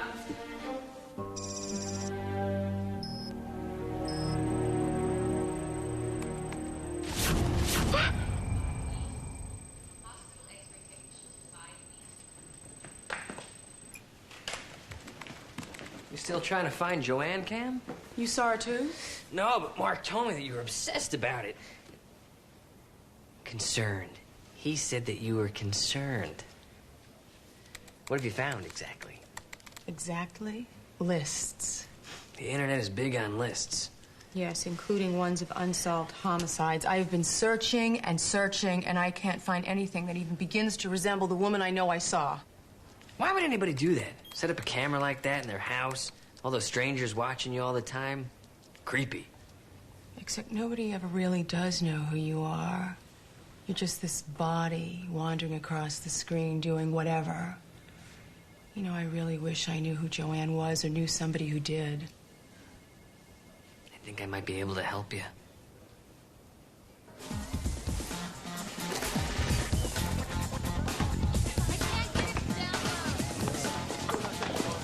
So this is where everybody knows your name? That's my demon demolition team right there. You play online games? Game, singular. You don't want to do too many or else you lose sight of reality. So I hear. Hey, guys. Oh, man, you had to bring a newbie. We have to focus our attention on the dripping tunnels. That was very cordial. Consider this a blanket apology for whatever comes out of Tapley's mouth now or any time in the future. Thank you. This is Dr. Amanda Bentley. She's the assistant county medical examiner. You mean like in autopsies? Y incisions? Bone saws? Tapley gets way too much joy out of killing demons. I'm Boyd Harcourt. I'm the normal one. That would depend on one's definition of normal. You want to log in? Me? Me? Oh, M.E. as in medical examiner. No, actually, I just came by to ask you if you knew anything about Joanne Cam. Oh, one of the webcam floozies. You do know her. Well, JW doesn't know anybody exactly. It's the clothes. Scares people off. These are visual critiques of cultural trends. And this month's critique is... I am mourning the loss of mortal sin in a world where everything is relative. Joanne Cam was stabbed to death while Amanda was logged on to her site. Cool. See? We've been logged on all morning and I haven't seen anything about it. And that's the kind of info that just moved across the web in a nanosecond. What's Joanne Cam's URL? Maybe the body's still there. It's gone. Bummer. My first real dead cyber corpse. Gone. Gone. No, I mean the website. It doesn't work anymore, and I need to find this woman. I want to know what happened to her. What about hotwebcam.com? Oh, don't look at me. I only speak games. It's an index for all the webcam sites that go up on the internet. It links you up to the newest, coolest webcams as they go up. Which happens a couple times a day. Proving there's more ego than sense on the net. All right, do you have the URL for, Hotwebcam.com? Sure. Be my pleasure to log you on. Of course it would. Don't worry, Dr. Bentley. If Joanne Cam's still on the net, she can be found.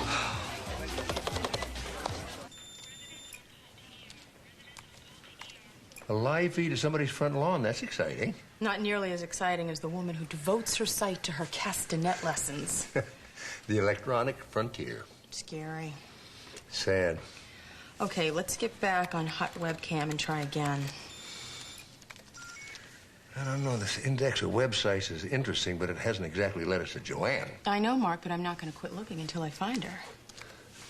You said Joanne had a limp? Yeah, a pronounced one.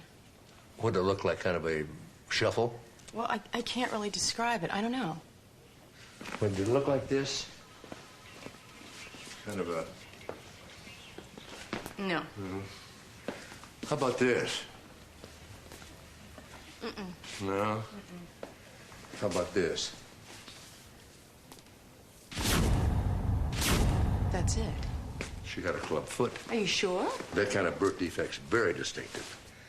Do you still have that list of unsolved homicides you told Jesse about? Yeah, I downloaded a new one a few minutes ago. Maybe if you cross-index the autopsies, For the orthopedic anomalies, specifically club foot. you just might find Joanne Cam. Yes, I'm still waiting. You told me to. It's a simple transaction. What's the problem? I just got a call from the Philadelphia Police Department. You find Joanne? This is definitely the woman that I saw. I talked to one of their homicide detectives right after you called. He checked around and sent that over a few minutes later. I did have fun trying to explain how I knew she was dead. Do they know who she is? Joanne Markbright. She's an accountant that works out of her living room. When they checked her house, they found blood stains, signs of a struggle, and a camera on top of her computer. Well, at least I really saw what I thought I saw. Any suspect? Not yet. They're checking an old boyfriend and her business contacts, but so far nothing's turned up. Amanda, I'm really sorry, but I'm having a problem with your bill. It was a barbecue sandwich, Jesse. How much trouble can it be giving you? Really sorry about this. What are you... Stop it! I'm doing what the credit card company told me to do. They told you to turn my credit card into confetti? I ran it through the machine, a code came up, I called it in, they said, cut it up. But this is me. I'm not a stranger. How can you do this to me? I didn't have a choice. No, he's right.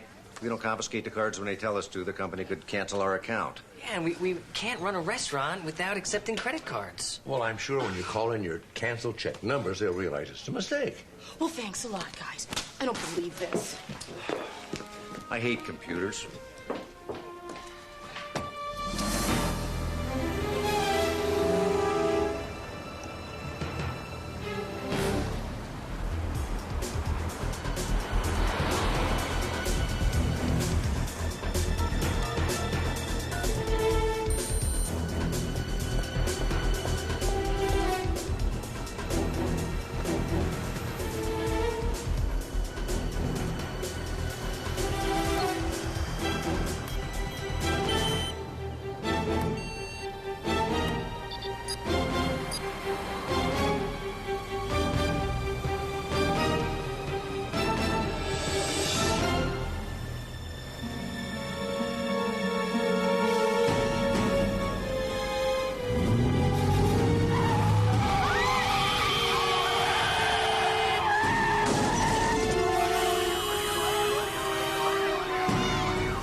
Computer fighting back? Yeah, I'm waiting for the NCIC to identify some fingerprints I faxed over this morning. Oh, you mean the John Doe that washed up in Ballona Creek last night? 60 years old, no visible identifying marks, no wallet, not even a shredded credit card. Huh. Yeah, I sort of came up here to apologize about that. That's okay. You were just doing what you were told. I've been thinking about it ever since. You know how embarrassing it must be to have something like that happen to you right there in public. Someone who's in a position of trust, a respected member of the medical community. But I'm sure by now you've called the credit card company and everything is going to be okay. I'm sure they've straightened it out. And it'll never happen again. Though it probably should have never happened in the first place. You didn't call your credit card company? Yes, I did call their credit card company, and I called their computer or whatever, which insists that I'm 6 months behind in my payments, which is absolutely not true. There's no way. You can argue with a computer and win. What about your canceled checks? I do all of my banking online, thank you. Oh, which means that your bank's computer has to talk to the credit card company's computer. And with my luck, they'll hate each other. Wait a minute. At least my computer seems to like me. Or maybe not. NCIC request number CGLA 47509F. Positive fingerprint match. Subject name Amanda Bentley. What is this? Damn. Crime scene call.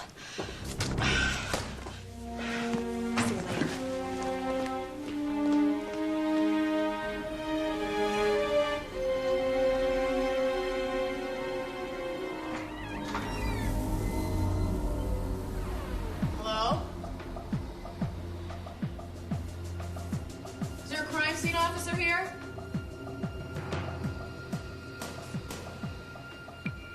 Where the hell is everybody? Hello?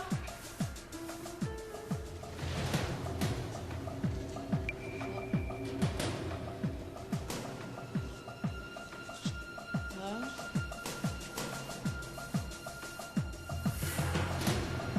Anybody back there? Amanda Bentley?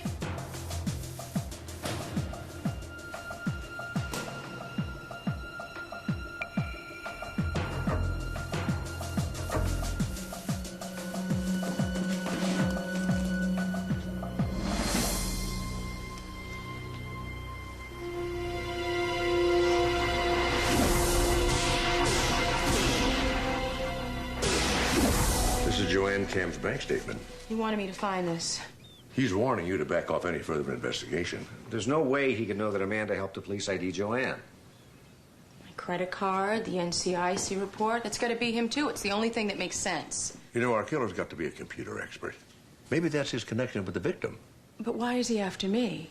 Probably figures you can identify him. But I can't. I never saw his face. I wish I could. Amanda, Caltrans says that the traffic signal malfunction yesterday wasn't a technical problem. Someone hacked into their computer system and rerouted the signal for 90 seconds. Making all the lights go green at the same time. And then he lured me into that empty building just to let me know that he could. Somehow your search for Joanne has let him know who and where you are. We've got to find him. Electronic stalker, that's awful. You want some of my latte? This isn't a joke. This is real, you guys. Yeah, stop smiling. She needs our help. She does? Don't you recognize a damsel in distress? I don't see a damsel anywhere. Just someone in need of our expertise, such as it is. That right? All right, how do I stop him? How much do you do online? Some banking, my shopping. I don't know, my bills. He's hacking through the encryption programs. Well, I thought those security programs were protected by passwords. Some encryption programs are better than others. Besides, nothing's secure if you're good enough. Which he obviously is. So what do I do about it? I think maybe it's time for the weasel. The weasel? Best little rodent in cyberspace. Come on.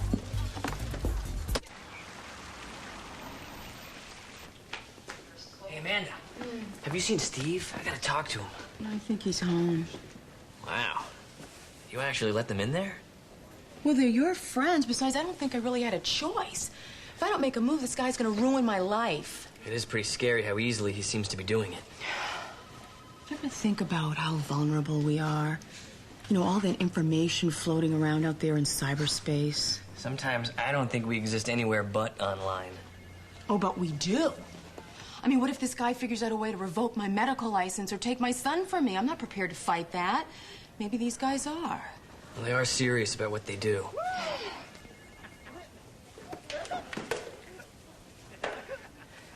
Mostly serious. I gotta go.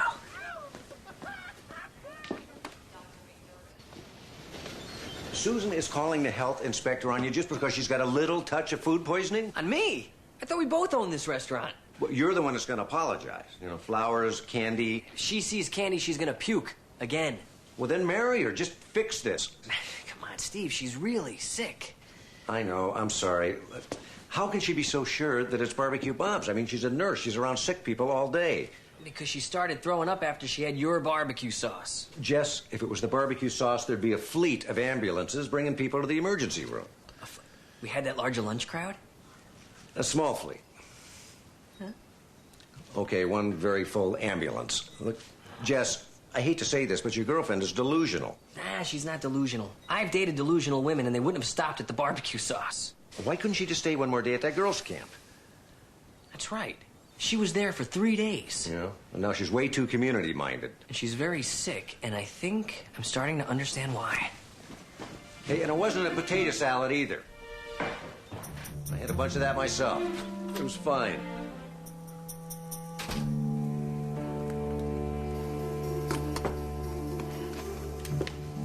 Oh, I wouldn't do that if I were you. That's scalding water to clean the autopsy table.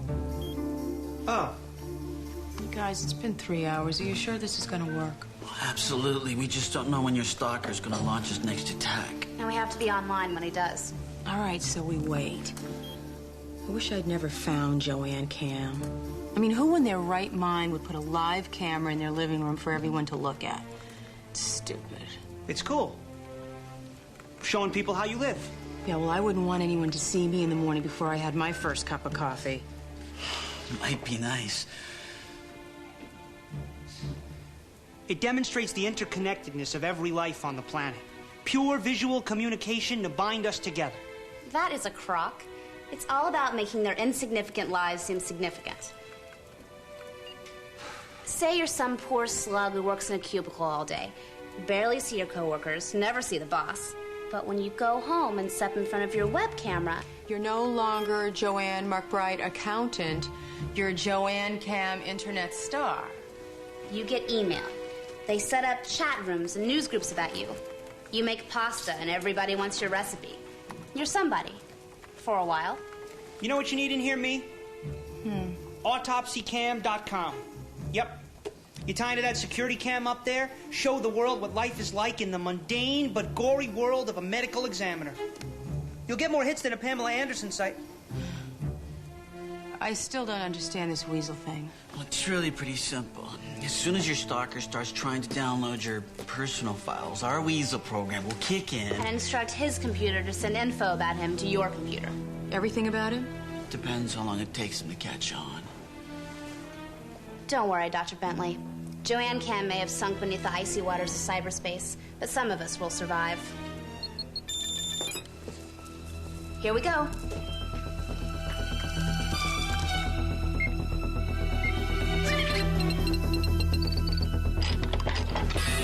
Cute little guy, huh?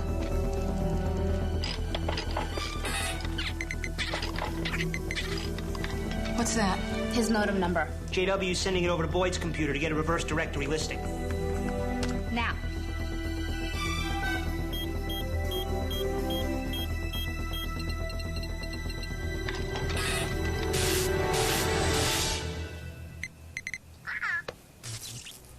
Well, what happened? It's gone. He's killed the connection. Bye-bye.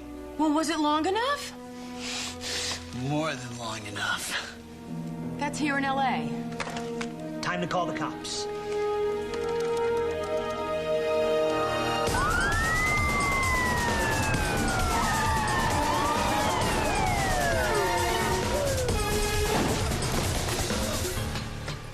Amanda? Is it the killer? We have something, but it's not what we're looking for. Check the back. Yeah, got it. The killer wanted you to find him. He lured you here. Stabbed to death less than an hour ago, I think. Just after you found the address. This is Sloan. I need a crime scene unit and a coroner's wagon. Steve?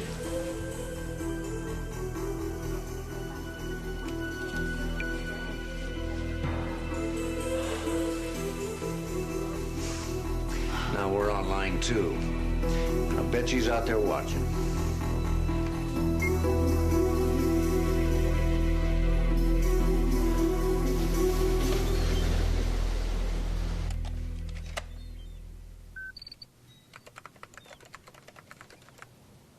I don't see what my list of unsolved homicides is going to give us. The link between your 2 dead webcam operators. So I went looking at the webcam index site looking for links that don't work anymore. Well, there must be a lot of them. Oh, there were. Now, if we can cross-reference the information we have on them with your list of unsolved murders. I don't think I like where this is going.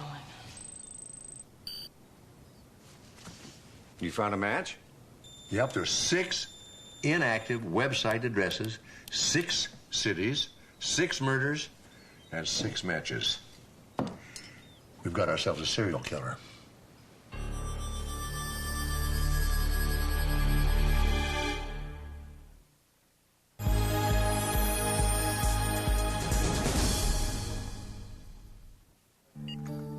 I decided to surf the web, then I witnessed a murder online, and now the serial killer's after me. I don't get why he's destroying Amanda's credit report. And why he's committing murder in front of witnesses. Because he's killing people twice, once in real life and once in cyberspace. But how does the killer know where the victims were? I mean, in the real world. Because he knows where to look. Let's log on to one of those webcam sites. Another fascinating glimpse into the daily life of America. Okay, now there's a shopping bag on the table. It looks like it says Filene's Department Store. And Filene's is only in the Northeast. That doesn't narrow it down much.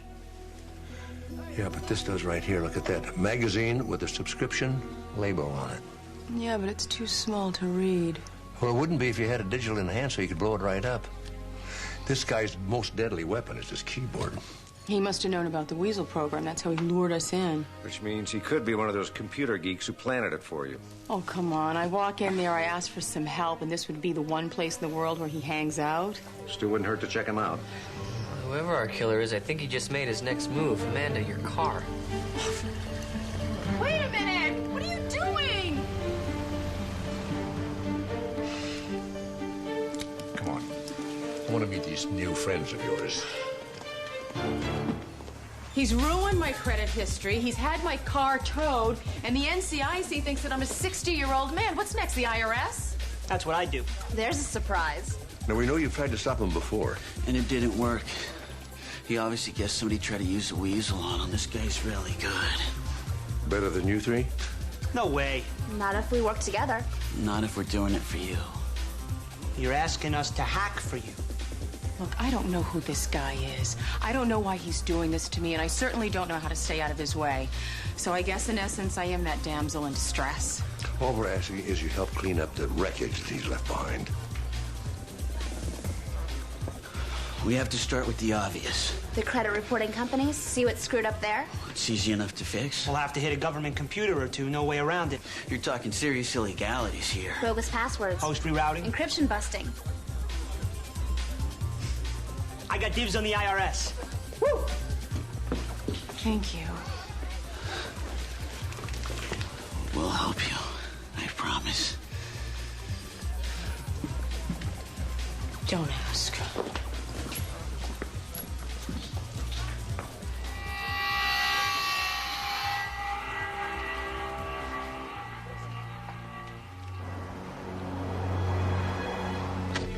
Hi. How you feeling? Rotten. Not surprised. Of course not. You're the psycho chef behind the death sauce. That's not you talking. That's the meds. Next, it'll be the health department. Oh, good. I encourage you to call them. I will. I will tell them how my ex-boyfriend poisoned me and is now taking obscene pleasure in my death throes. Oh. Or you could tell them all about your girls' camp reunion, about the sparkling purity of those crystal clear mountain waters. I should have never come back. And you could tell them about the tiny little creatures that live in those crystal clear mountain waters. The little creatures that are multiplying by the millions in your intestines.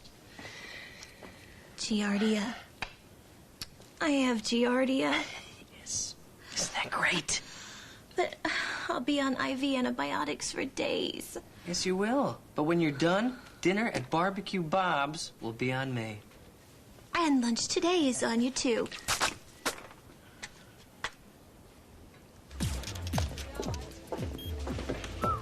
Her mortgage company, too? Looks like they're about to foreclose on your house. What? We fixed everything else. We'll get this, too. Attention all units. Reported sniper at Ventura Boulevard in Haskell. Suspect is a white-haired male, approximately 6 feet tall, 65 to 70 years old, armed and dangerous. We'll have to try the password production program. No, it'll take too long. Let's try a mnemonic or a common sense. You type in equity and it gives us access? Not likely. Well, it's worth a try, isn't it? Yes.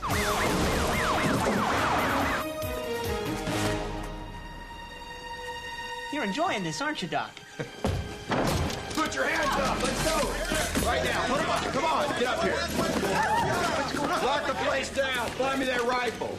Rifle? What's going on? Shut up. You've done enough damage for one day. You have got to be kidding. Dispatch sent it down to us. Not according to dispatch. Well, whatever's wrong with their computer now, an hour ago, they sent us a call saying there was some guy inside the cafe taking pot shots at people outside. My father doesn't even own a gun. We were just following orders. Where are those orders? They've disappeared. Excuse me? Somebody wiped out the computer record by the time we got back. Well, my father was in handcuffs. Another computer glitch. Sergeant, it's all right. The only thing done any real harm was my latte. I am sorry, Doctor. All right, Jackson, take off. Come see us anytime. And next time, bring some of those big guns. That was way cool. Dr. Bentley's psycho killer targets us, and you say way cool? Well, we don't know it was him. I agree with Boyd and J.W. We already know that our killer can pull something like that off. But why target you? I thought I was the target. You might have found out somehow who your friends are. The hot webcam. I'll bet that's the connection. The webcam index site? Amanda and I logged on there within the last 48 hours, and it's the only thing we did in common that the killer could track down on the net. It's certainly the only lead we have. We have to find this guy. We tried that already, and we ended up with a second body, and I don't want anybody else to get hurt, especially not any of you. Weasels aren't the only way to find somebody on the net. We could track down their host computer for HotWeb's URL. And the host computer could lead us to the killer's internet service provider. You have to give him all kinds of information when you sign up. Name, phone number, address, billing information. You game, Doc? We'll need a computer. With a really fast modem.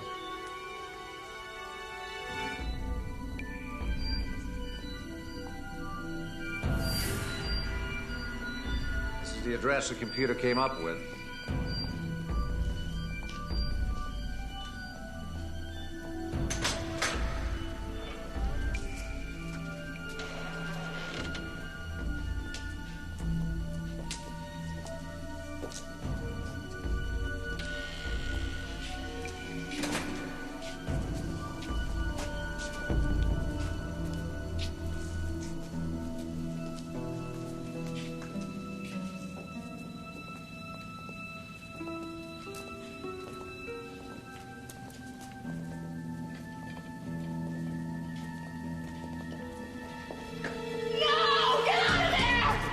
How can I take it easy? Don't you understand what's happening? It's exactly what went down in that apartment. He's lured us here because he's going to be there. Then we have to find that website before he does get there. That's impossible. Maybe we can identify something in the room. Anything that'll tell us the location of a website, okay? Right, so what do we see? A fish tank, a pile of books, papers. I don't know. Maybe he's a student. Could be a dorm. If we could only see the label on a magazine. What about what's on the table? Postcards, folded newspaper. Oh, no. Steve, it's him! No! No! Oh, my gosh, no,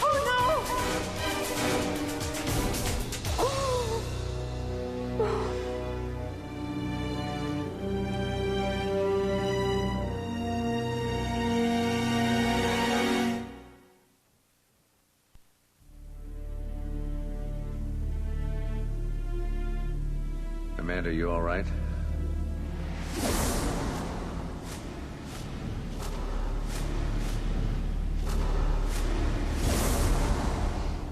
He's taunting me. We have to find him.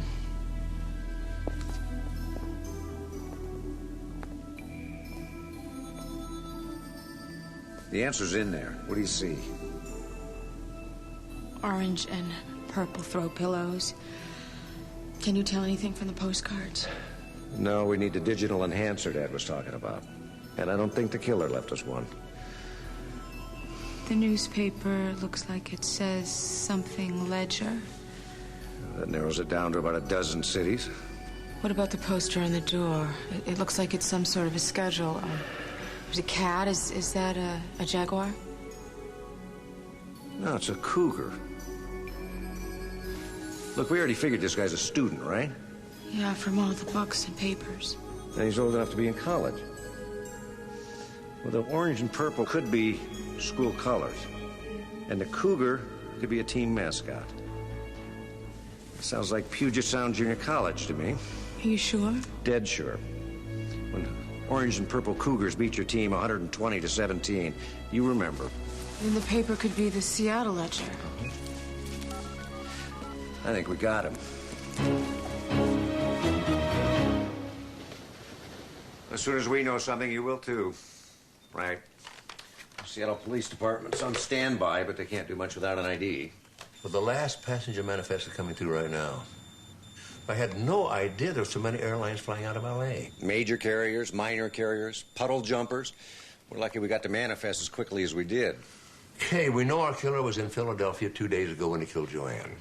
And here in L.A. yesterday when he killed the guy Amanda and I found in that apartment. Which means he left for Seattle sometime after that. And he killed the Puget Sound College student 4 hours ago. So if we cross-reference the Philadelphia to L.A. flight and the L.A. to Seattle flight, we should get a name. If he didn't use an alias. He didn't. Charles Coulter. And he used a company credit card, Thunder Shoes Athletic Footwear. I'll bet you he's a sales rep. That's why the killings are all over the country. Well, if he is, he's a careless sales rep. Using his own name. It's not too smart. Didn't think anybody'd make the connection. I'll call Seattle PD back. What? Hold on. Coulter is not in Seattle anymore. The flight arrived here in L.A. half an hour ago. We'll have a unit waiting for him when he gets home. I'll call Amanda.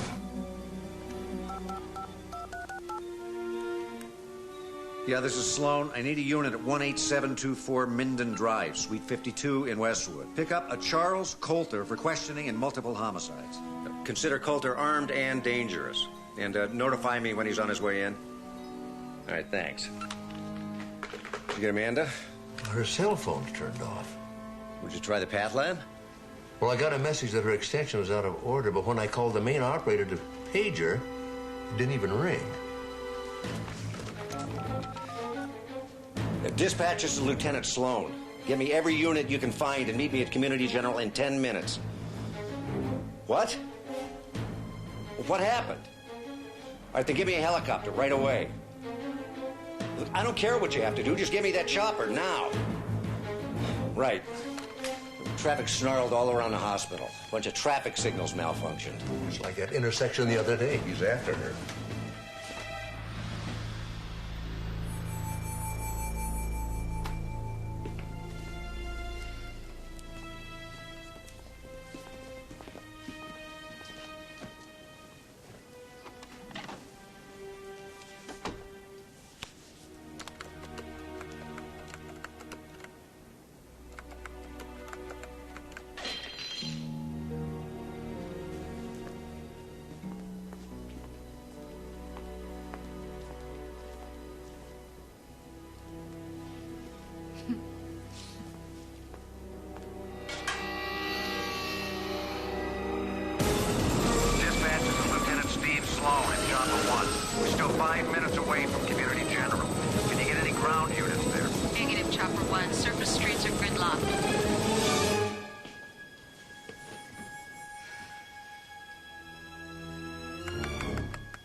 Take it easy, take it easy. It's all right. It's okay.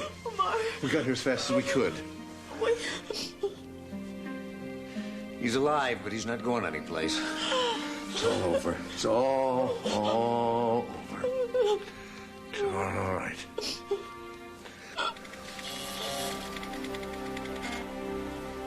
Jesse, what is that? Barbecue Bob's is about to become wired. You're not going to try and get on the internet in that thing, are you? It's a dinosaur, man. Belongs in the trash. Put a frame on it and put it on the wall. It's beautiful. Jesse, get that thing out of here. Come on, Steve. That thing is going to help us turn this place into something really hip. Hip? That's right, hip and profitable. We're going to make internet connections available for any patron who wants to log on. Games, chat rooms, you name it. We're going to be turning people away. What are they going to do, type and eat ribs at the same time?